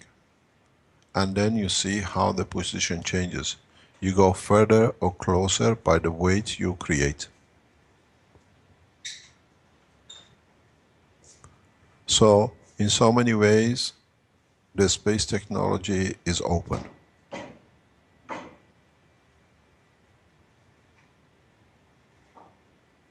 And in process, as we don't add any weight to the system, the weight creates the gravitational magnetic field in respect to the position of the Earth. Now the system is 1.5 kilo heavier. It's like if you're sitting and your dog comes sit on top of you on the mattress goes deeper, or the chair, somebody come and sit on you. So now we have somebody sitting on top of the system, 1.5 kilo weight. And as our visitor said this morning, there is nothing changed in the atmosphere because they've been here 2 days, they've seen the change. So if I put you on the string, if we put the reactor on a spring which can hang, and we mark it at 0 point where the weight is in respect to the body, and then turn the motors on, the position would have been 1.5 kilo heavier as you see it by weight, but it would have been so many centimeters closest to the planet. So now you have seen how you've been blind to what has been in front of you. The space technology is open for public. It's you who now got with the new technology which Vince showed yesterday, how and where you want to put your position in respect to the planet. So the next reactor which is going up will not be on the weight scale, it will be on the spring with the backwards. You see how much it comes down, how where it finds its position in respect to the Earth. So you got to realize that from yesterday, more or less, we opened the space technology in a very rapid way, and as I said, we have achieved our goal of roadmap 2014. If you can, without doing anything, increase the weight of the matter and make it that much heavier by 15%, and now it's still going up, we don't know where the upper limit will be. If we would have put it on the spring, let's say 20 centimeters from the planet, surface of the Earth, now it would have touched, it would have landed. So the space technology, spaceship program is open, and I would like to give my deepest commiseration to our friends in NASA. We warned you by 2014, we bring it to an end, it's officially ended. Any other question? Yes, I have a question. That with that system that you show there, would it be necessary to focus the maggrav fields on a celestial object in order to go up, in order to attain the positioning to go up? Would you have to focus on a star or the sun, say? Yes, I was explaining this earlier this afternoon. At the moment on Earth, you have a satellite positioning. The satellite positioning has no value. But as you know, when I met with the American officials, I said you pass your country without you ever noticing it. You cannot follow the curvature. The easiest way is you use the moon as an attraction and repulsion, and you go back down to the position where you want to be. As I said, you look at the speed of 26 times the speed of sound for transportation. One of the problem is you depart the atmosphere in an angle and you enter in an angle. So it's much easier to do that than trying to keep to the curvature. And you use moon for internal Earth activities, because wherever you want to be, you can always find a position of reference or one of the other satellite, what do you call it, systems. Mars, Venus, but these are too far, and at this moment for man it's too far to. The position you find is where you want to be, and as you go out of the atmosphere you come back. It's very much like a jumbo jet system. Propeller engine needs to be closer to the Earth because they need air to this position. Jet engines need to be at higher because they have to burn a fuel. Now with this technology we go beyond, because we need the time to take them back. Estimated time, now you understand when I told you Tehran, New York is 20 minutes, and most of it is in takeoff and landing. Now you understand how easy it has become. Okay, I have a question about that quickly. Yeah. Would you, with this system, would one be traveling in straight lines in terms of if you're orientated with the moon? Would you like to go seasick? Would you like to go seasick? I guess you wouldn't want to travel in curves at that kind of speed. Is that what you're saying? But no, but in any case, it is UPS, the answer inside. It's a shipping. See who it is first. Stephanie, answer the door first. Sorry about that. We had to move everything from our proper teaching room, which has been there from the beginning, into a building next door till we settle because of the poisoning. You know, till we settle, we have these kind of discomforts. The thing is, you got to remember, as you have created a new gravitational magnetic field within the structure of the frame, this entity now has its own characteristics, is independent of the Earth atmospheric condition or any others. So you can continuously maintain 1G. The weightlessness travel is 0. So now that you are inside, you try to rock, you fly everywhere. So the difference between the spaceship program now is that you constantly keep at 1G. 1G is the characteristic of the plasma transformation. Where at the moment with the space program, you're in a vacuum, so you float, what we call weightlessness. So you have to consider now, if you shake the centrifuge with things in it, what happens to it is more or less what's going to happen to you. It's better to go point by point, and you go from the strength to the strength. Something very interesting happened yesterday with Vince. What Vince has shown is the backbone of the space technology transportation. Sorry about that, Greg. There's the backbone of the transportation. You use different densities to achieve gravitational field difference. In the space technology of the future, you do the same. You choose a softer first and then you go to heavier. Or you go for a fast travel, you go to the heavier and then you go to lighter. In the magnetic field plasmatic strength. So you from here to moon, you go all the way fast as possible to the near, and then as you get near, you reverse the gravitational magnetic field of your system back to Earth. In a way you create a brake. And this is the brake system. We have people here with us today which have seen their operation, that they understand. Hopefully we start collaboration on developing fully computerized programs for system control. I said this is the will of God, and the people who are there to come in, they walk in themselves. And we met this gentleman last Monday. We met you, and he showed me a system, and I said this is a gift God has given us. They have all the knowledge to be able to develop the software and hardware for system control of all the systems. Would you like to introduce yourself, or do you want to stay anonymous? You can introduce next time. Can I say your background? They know who you are. Yes? I have to explain to you, he's giving me the permission to disclose, and you know why this is, and who the gentleman will be. This gentleman has been, I can say, a partner of the original Apple technology. He's the gentleman who built the first hardware Apple II. Italian, with his son.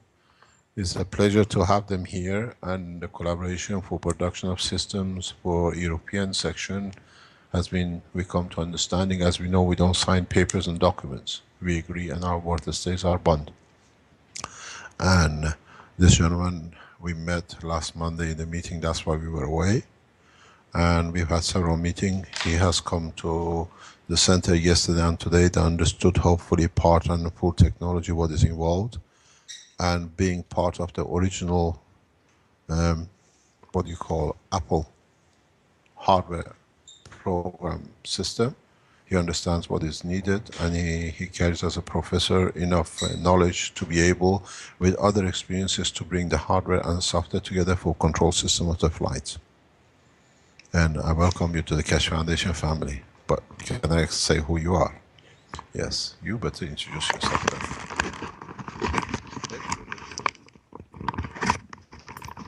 We're all guessing, that's for sure. Thank you. Good afternoon to all of you. Normally, afternoon here in Italy. My English is not so good as Mr. Keshe English, but I will try to explain to you our activity. I am involved since all my life in electronics. Counter of old Italian, I don't understand nothing for football or something similar because I passed all my life in laboratory. I had the possibility when I was 20 years, only 20 years now. My age is much more than 20. To Sorry, just one moment, but could you move the microphone just a little bit away from the mouth, please? Thank you. Is okay now? Yes, that's better. Thanks. Yep. It's just popping a little bit there. You can carry on. So I started my activity in electronics when I was very young, and when I was 20 years. Sorry, Yes. I think that's a little bit too far away or not positioned properly. Sorry about that. I think it's a finicky headset. Okay. Wait. Is it better? Now it's okay. Yes. Okay. Yes. So, as I was explaining before, when I was very young, 20 years, I discovered, fortunately, the existence of light emitting diode, because I make polarization counter by mistake of one transistor, and I verified that was one light emitting from the junction. I think that I had broken the transistor because of the reverse polarization, but I repeated this test many times, and every time there was light. So in that day was born the light emitting diode that now we use all around the world for lighting system. So after this, I work in different fields in telecommunication and in research laboratory with university when I am teacher for electronics. And since many years, we have one international group that is involved in renewable energy equipment production, and also with our medical division, we have developed some new technology, totally new technology that Mr. Kesh has referred to you before, for making tests, non-invasive tests, for all the parameters of our body. The first one, the first equipment that we named Elysium 1, make 300 bio chemical analysis of all the parameter of our body in 1 minute without taking blood or other organic liquid. So as you can understand, this improves so much the quality of life, and also money to spend to have a complete and clear picture of your body. The second equipment that is named Elysium 2 had the possibility to make the equivalent of magnetic resonance by image. And not only this, but in the image of the different organ of your body, the equipment with his software show to you where are the different part of the body and in which condition they are, if they work properly, or there is some inflammatory activity, or also cancer. After this equipment has the possibility to test, to offer to you a list of normal chemical drugs that are on the pharmaceutical market, and you can verify, you can make a test, virtual test, on the effect of this chemical on your body. So you can verify if taking this chemical, the situation of your body will improve or not. So you understand, no risk. In this way, you don't have risk for your health, but you can start to make the posology of this chemical, being sure that you know since the beginning the result. There are many other possibilities of this equipment, but we will have time to speak with you in next time. The third one, that is named Elysium 3, is equipment that had the possibility to solve your health problem by frequency. And this also is a new chapter of medicine, because you must understand that till now, to transfer information to your body was necessary a chemical carrier, because the technology was stopped in this level. So you need a carrier, technical carrier. Before we need the horse carrier to go around in the land. After this we had auto. After this we had plane and rocket and so on. So we changed, related to change in technology, we changed the carrier, but the purpose is always the same. to realize what we have in mind. So, speaking for medicine, we have in mind to help our body to stay in good condition. So till now, we used the chemical carrier. Now the technology allow us to transfer the proper information by waves. And so we can sell this obsolete carrier.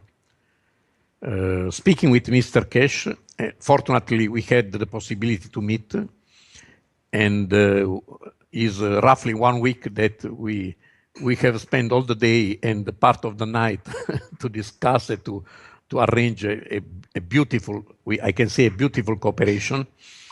We are investigating together the possibility to use all this technology in his program. And really, since Monday, I had the possibility, the fortune, we can say, to change my point of view on the life and and many things related to the program of Mr. Cash. And we are here since yesterday. We agreed. Mr. Cash explained to us all the technology or a part of technology.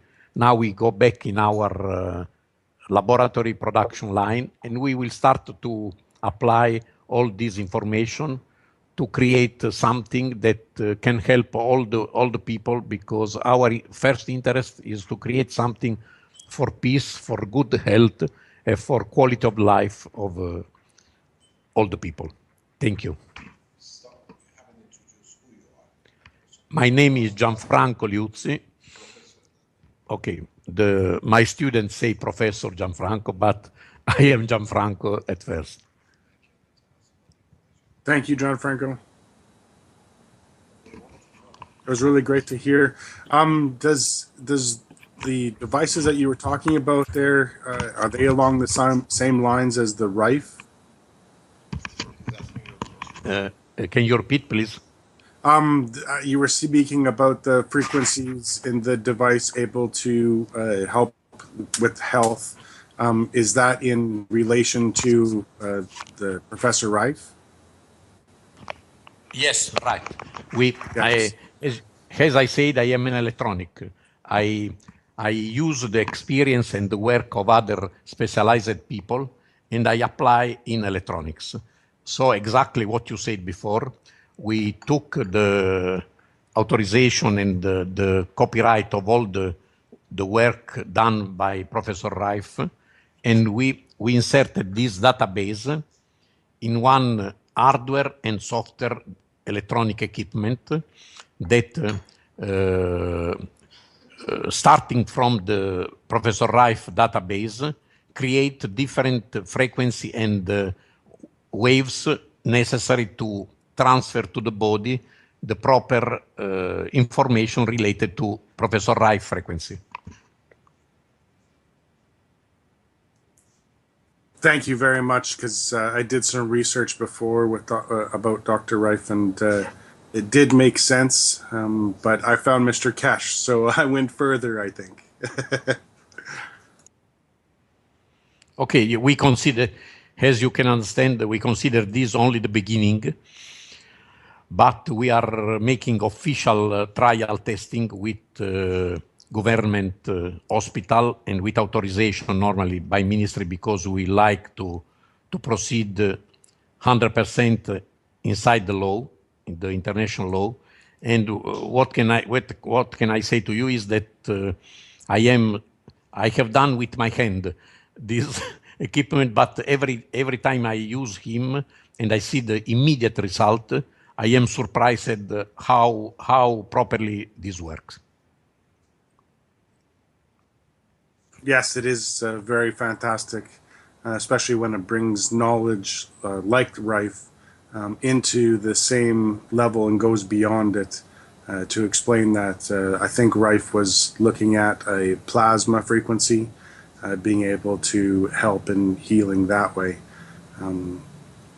So that was just my own thoughts and my own understanding about Professor Rife. And but since coming into the Keshe Foundation and finding the information from Mr. Keshe and going to the position that we are now with the this little rotating reactor and with what Mr. Keshe and the knowledge seekers are doing at the Spaceship Institute. It's come a long way. And there's still lots to go. Yes, no doubt about that. There's still lots to go. I think it'll be an interesting merging of technologies because, as Mr. Keshe often says, he doesn't use frequency with his observations of plasma and so on, but at the same time, maybe frequencies are an indicator or some sort of, a way of measuring the plasma, you might say. So it'll be interesting to see how those ideas merge together. Listen, I understand your position, and I think that I need to explain something more that is related to the word of Mr. Keshe that he said before. The point is this. As I explained now, we created this electronic hardware and combination of hardware and software digital equipment. This equipment now is related with Professor Rife database, but this can be related to any other database, as for example the database of Mr. Keshe. You understand? So there is no limit. The technology accepts any relation with other project. You understand? So in this moment we use frequency as you understand, before we used horse to go around, but the transfer system and the control system that we had that we have in our hand, the technology we have in our hand, as Mr. Keshe explained to you before, can be used normally with some adaptation or change in the project, can be used properly also for his project. I hope that I am not wrong. Sounds fascinating. We're looking forward to it. Yes. Mr. Keshe, I was wondering if Mr. Franco or Professor Franco can be in the Italian workshop, perhaps, which you might want to announce as well. That's coming up. This is to be sorted by the Italian Keshe Foundation. Italian Keshe Foundation is formally, has been formed, and they will announce themselves who they are next Monday, the 1st of December, is the first Italian Keshe Foundation workshop. They do it every first and the third Monday of the month. Second and the fourth is done with Chinese Keshe Foundation. The most important thing maybe you will understand from this talk of Professor is that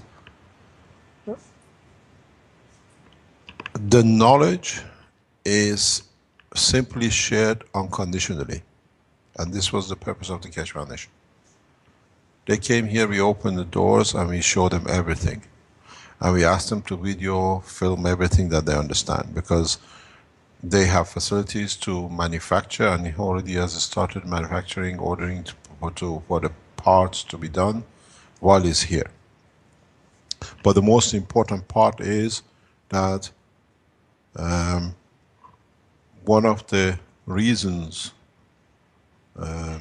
I've studied these technologies for a long time. As you know, we did some research in Cortex regarding this system, but it wasn't satisfactory.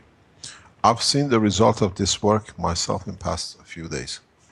But what is important is, as I said, we'll take no doctors and no medicine with us. From what we can see with the technology and the hardware, which is in possession of the professor and his company, is the diagnosis, which is what was missing in the foundation's work. And now, as you said, the Professor Reich's technology, which uses frequency of electrons, as we discussed in our meeting up to now, we will make the systems which measures the plasma according to the technology that we understand. So It's only the tool and way of detection will be different. And that's all it's going to be. Otherwise, it will be the same program. So what we're going to do, they use electrons system. We use a plasma of nearest thing to amino acid as we produce them. And then that sets the scene in what is correct and what is not correct and what needs to be adjusted.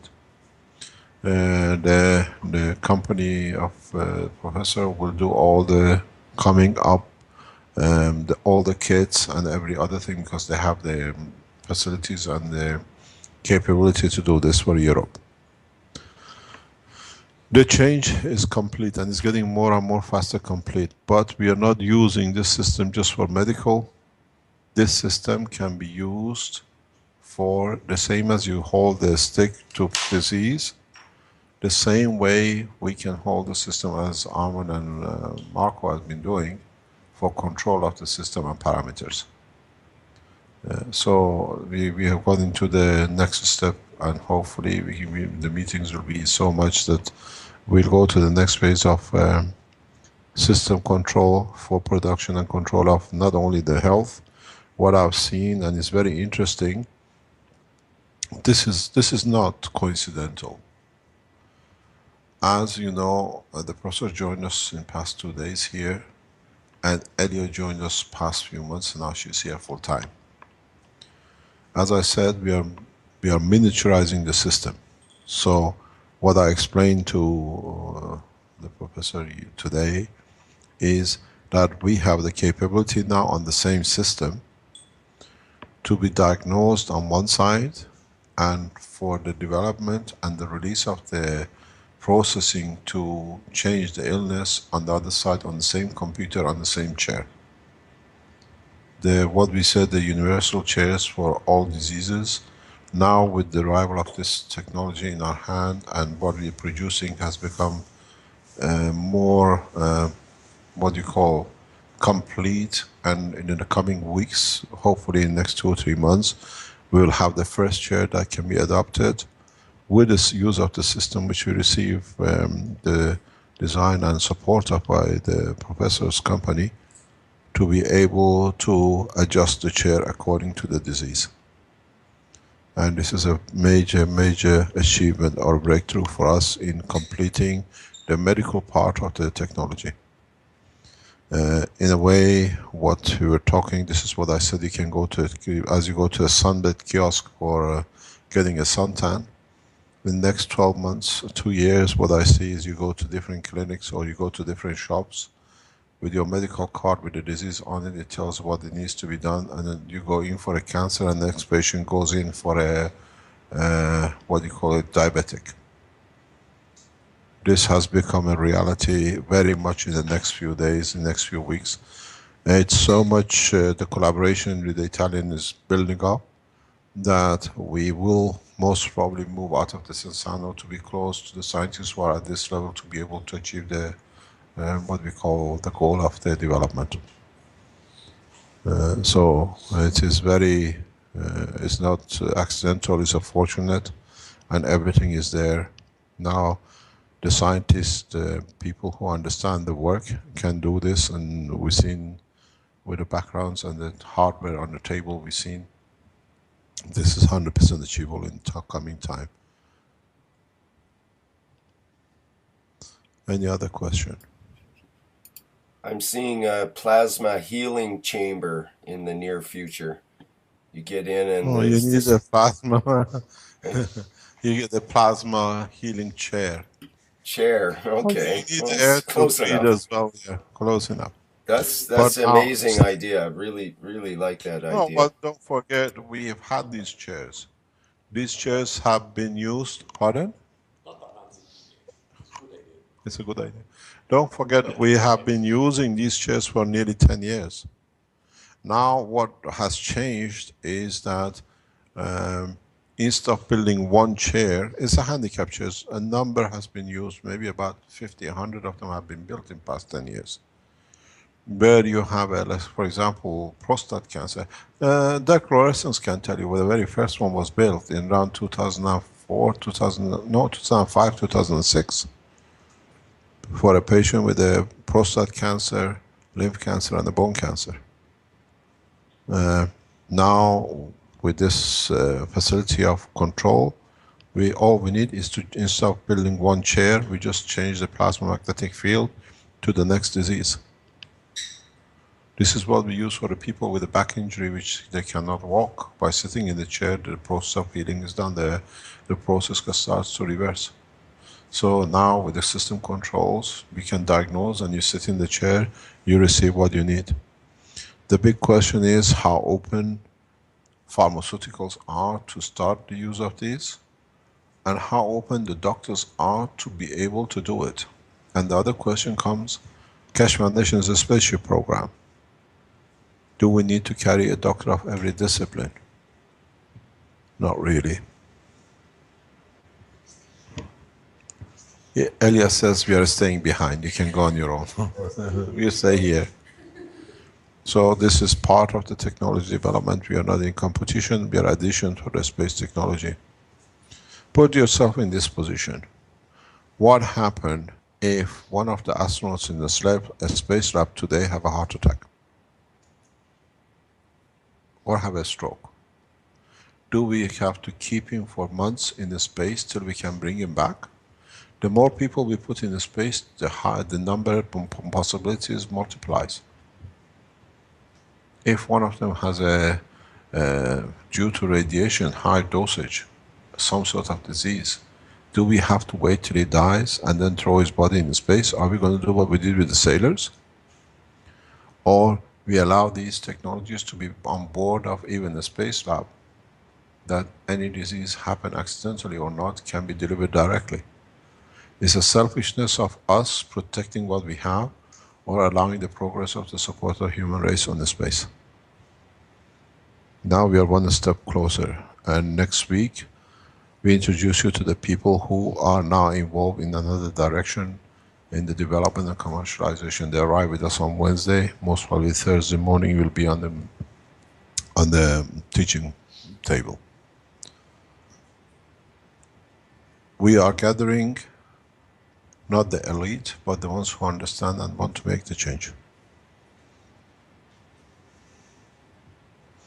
Any other question? We are over 2 hours now, which is a little excess for the health workshop, but it's up to you if you want to keep going. I'm sure there's more questions. We are finished. If there are any questions, we try to answer. Any questions from your end there, Vince, or anybody else on the Skype call? I don't see any other questions on the live stream or anywhere else, so I think we should wrap it up. It's time. Okay. Thank you very much. We meet on Monday, 12 o'clock with the Chinese program. Yes. Okay, that's perfect. Thank you very much, Rick. Thanks, Vince. Thank you, Mr. Keshe, and Professor Franco as well. We look forward to learning more about all that. I think you're going to hear a lot from him very soon. Great. Much more than you think. In my bad English. All the best. Thank you very much. Bye-bye. Bye. Okay. Bye-bye. Bye. And that's the end of the 11th Health Teaching Workshop. Thank you, everybody, for attending.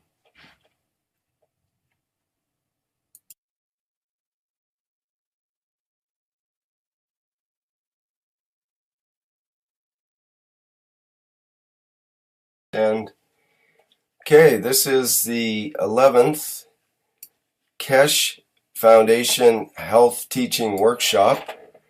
And this workshop is dedicated to the head, uvula, and thalamus. And my name's Rick Cram, I'm your host today.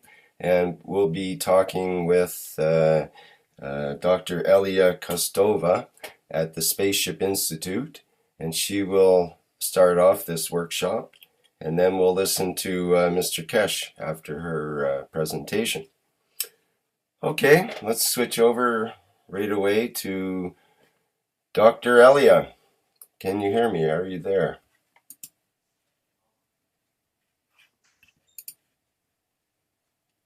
Hello, can you hear us? Yes, very well. Okay. Hello, everybody. It's me, Elia, from Spaceship Institute. Today, we started 11th Health Teaching Workshop. And the subject is the head and connection and relationship between uvula, this is small tongue, and thalamus. Okay, we started with first picture on slideshow.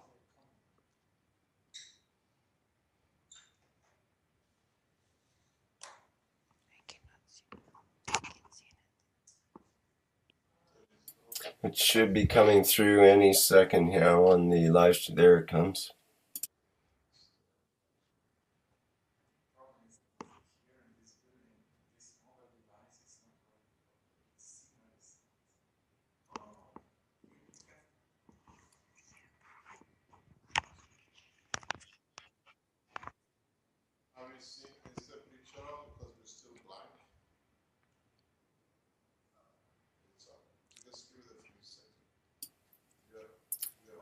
We're just trying to go through, just for the people on live stream, we're just trying to work out a couple of details here. So if you have a picture, I will speak through my pictures because for us the live stream is not on, it's not downloading probably because of the net connection. Okay, we should be able to do that. So the first slide is showing you 3D model of head. And what I want to show with this slide is that when we have modeling the head of human being, after making the skull and face bones, after that we have several entrances to the head. This is our eyes, our mouth, nose, and 2 ears. And actually the question is why we have all these enters to our head and what is the purpose of these enters. On that hole is placed the sensor organs. The sensor organs accept information from environment and transmit after uvula. You see is so the shape of your thought is actually like 2 kidneys, if you see that. But actually this is the shape of your thought. And in front of the thought, your thought, how we call in Latin language pharynx, comes the larynx area and then go down to the trachea. So I just wanted to show you how is really shape of your pharynx. And if you follow down and if you know the shape of your body in chest area and abdominal area, all that shapes like kidneys and particular repetitive model on the line. So you have this shape on your brain, the same shape have your thalamus. Then the bigger picture of the same shape is your brain. Then if you go down, the same shape have your lungs. And then you go down, the same shape have your kidney. And then in abdominal area for women is ovaries. And for a man, this is the testicles. This is the same shape. So keep in your mind that shape for workshop today and for the next workshop. I will remember you again because it's important. Just all these shapes is on one line. Okay, then we go to the next slide.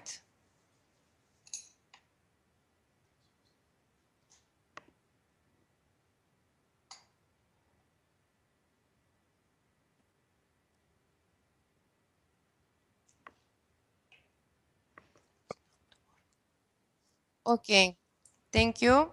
So for that slide, I want to show you the innervation of tongue and the small tongue. How you see they have innervation for similar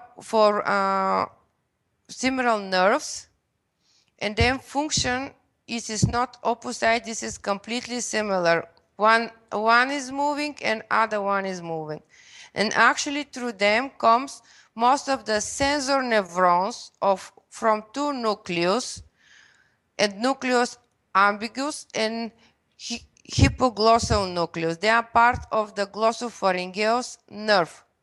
And how you see this is sensory nucleus. What is mean with tongue and with small tongue, you accept information, sensors. You accept information from environment. But actually because the uvula or the small tongue is on the place where you separate the brain to emotional part, and how we spoke before that emotional part of the brain outside view is your chin, your upper joint, your nose, eyes, cross your head, and you finish, if you remember, when information to our brain. Point is, why we have that much sensor organs and all of them they are placed on our head is because the main data center is our brain, actually our thalamus, and all information from environments come through our sensors and starts to be transformed in specific fields in our brain. So it's regarding the difference between the sensor organs. Each of sensor organs accept different kind of fields from environment, and in the specific way transform the information from that fields to the brain. Actually, our eyes accept part of the spectrum of information from environment and transform that information at images, and we have vision. Ears accept particular part of spectrum of information from environment and give us the sound. Mouth accept the information through food and air inside, and through the sensor organ tongue and different kind of receptor in mouth give information to the brain of the fields in food and in air and water. Nose accept the air and transform information from air to the brain. And actually we need that much sensor organs because in the beginning was only one, what we call the third eye, how Mr. Kesh said.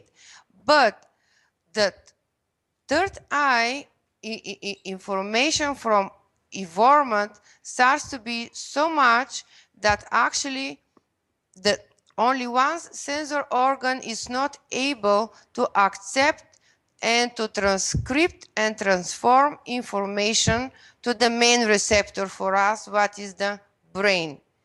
And then the nature makes different sensor organs and separate all the spectrum of the information to different level of organs.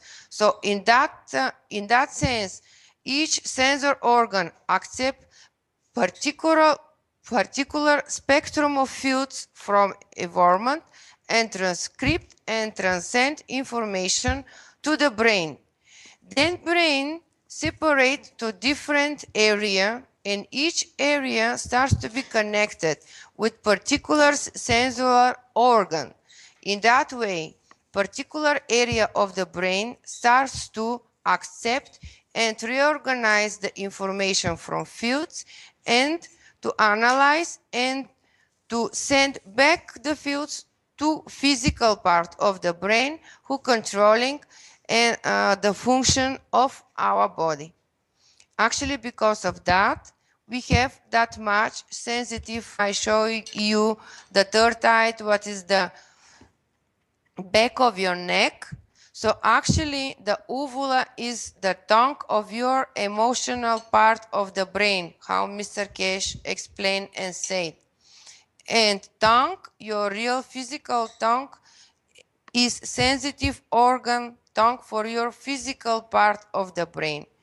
And with your physical tongue, you accept information which is more matter level for physical part, and with your small tongue, accept the sense for your emotional part. Actually, you have two sensor organs for test. For physical test is your physical tongue, and for emotional test is your small tongue. So the test of life from your emotion you take for with small tongue, and test of life for physical part you take with your physical tongue, what we call a tongue. Okay, and then when informations come in your mouth and your tongue accept it like physical matter and your small tongue accept like emotional matter, then impulse go to spinal cavity and to the spinal cord, go up and down to brain or to your body.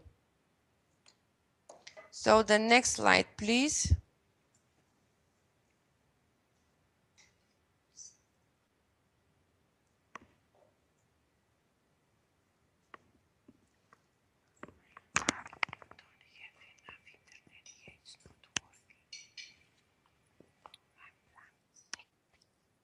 Okay, thank you. For that slide, I want to show you again. It is complicated picture for you. It's more medical, but just see please on the right bottom of the picture is written sensory branch to soft palate, face and tonsils. And in front of that, it's your tongue. Just I wanted to show you how from these two nucleus comes mostly sensory nerves of sensority.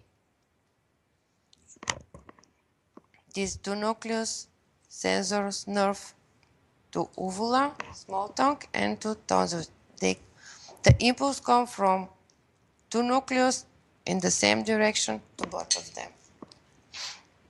Okay, then next slide, please.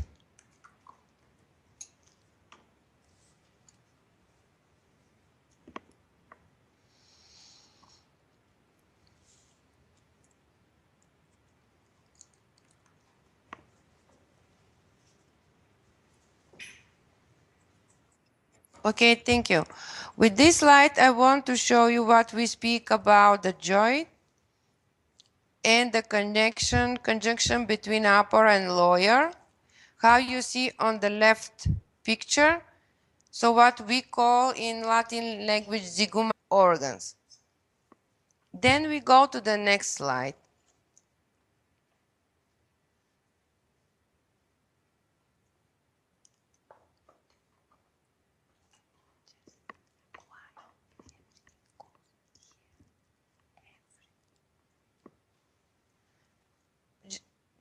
Just Rick, tell me when you're ready because I'm blank. I cannot download anything. It's on now. Okay. I just not able to download any pictures from live stream. Sorry. Yeah. Okay. Thank you. So the next slide is your mouth. What you have actually in your mouth. And we have a tongue, we have a teeth, limbs, and two tonsils. And actually, uvula, what we call the small tongue, is this end of the soft palate. Uvula is this small tongue in English, and comparing with our tongue, they have the same shape. If you separate your mouth to the two half, upper and lower, It is actually the place where cross line in the middle of your tonsils, and to both sides, right and left, you have conjunction of the maxilla and mandibula. It is your upper and lower jaw. Where you have the conjunction with two jaws, it is actually the separation between emotional and physical part of your body in the face area, and how Mr. Cash said, this is the outside point for your connection with emotional part of your brain. And if you follow that line, you see that uvula is sit exactly in the middle of the line between two joints, right and left conjunction between the lower and upper part of your joint. So uvula and tongue have the same nerve innervation. Several nerves come from brain and innervate the uvula and tongue in the same way. Could you please go to the next slide?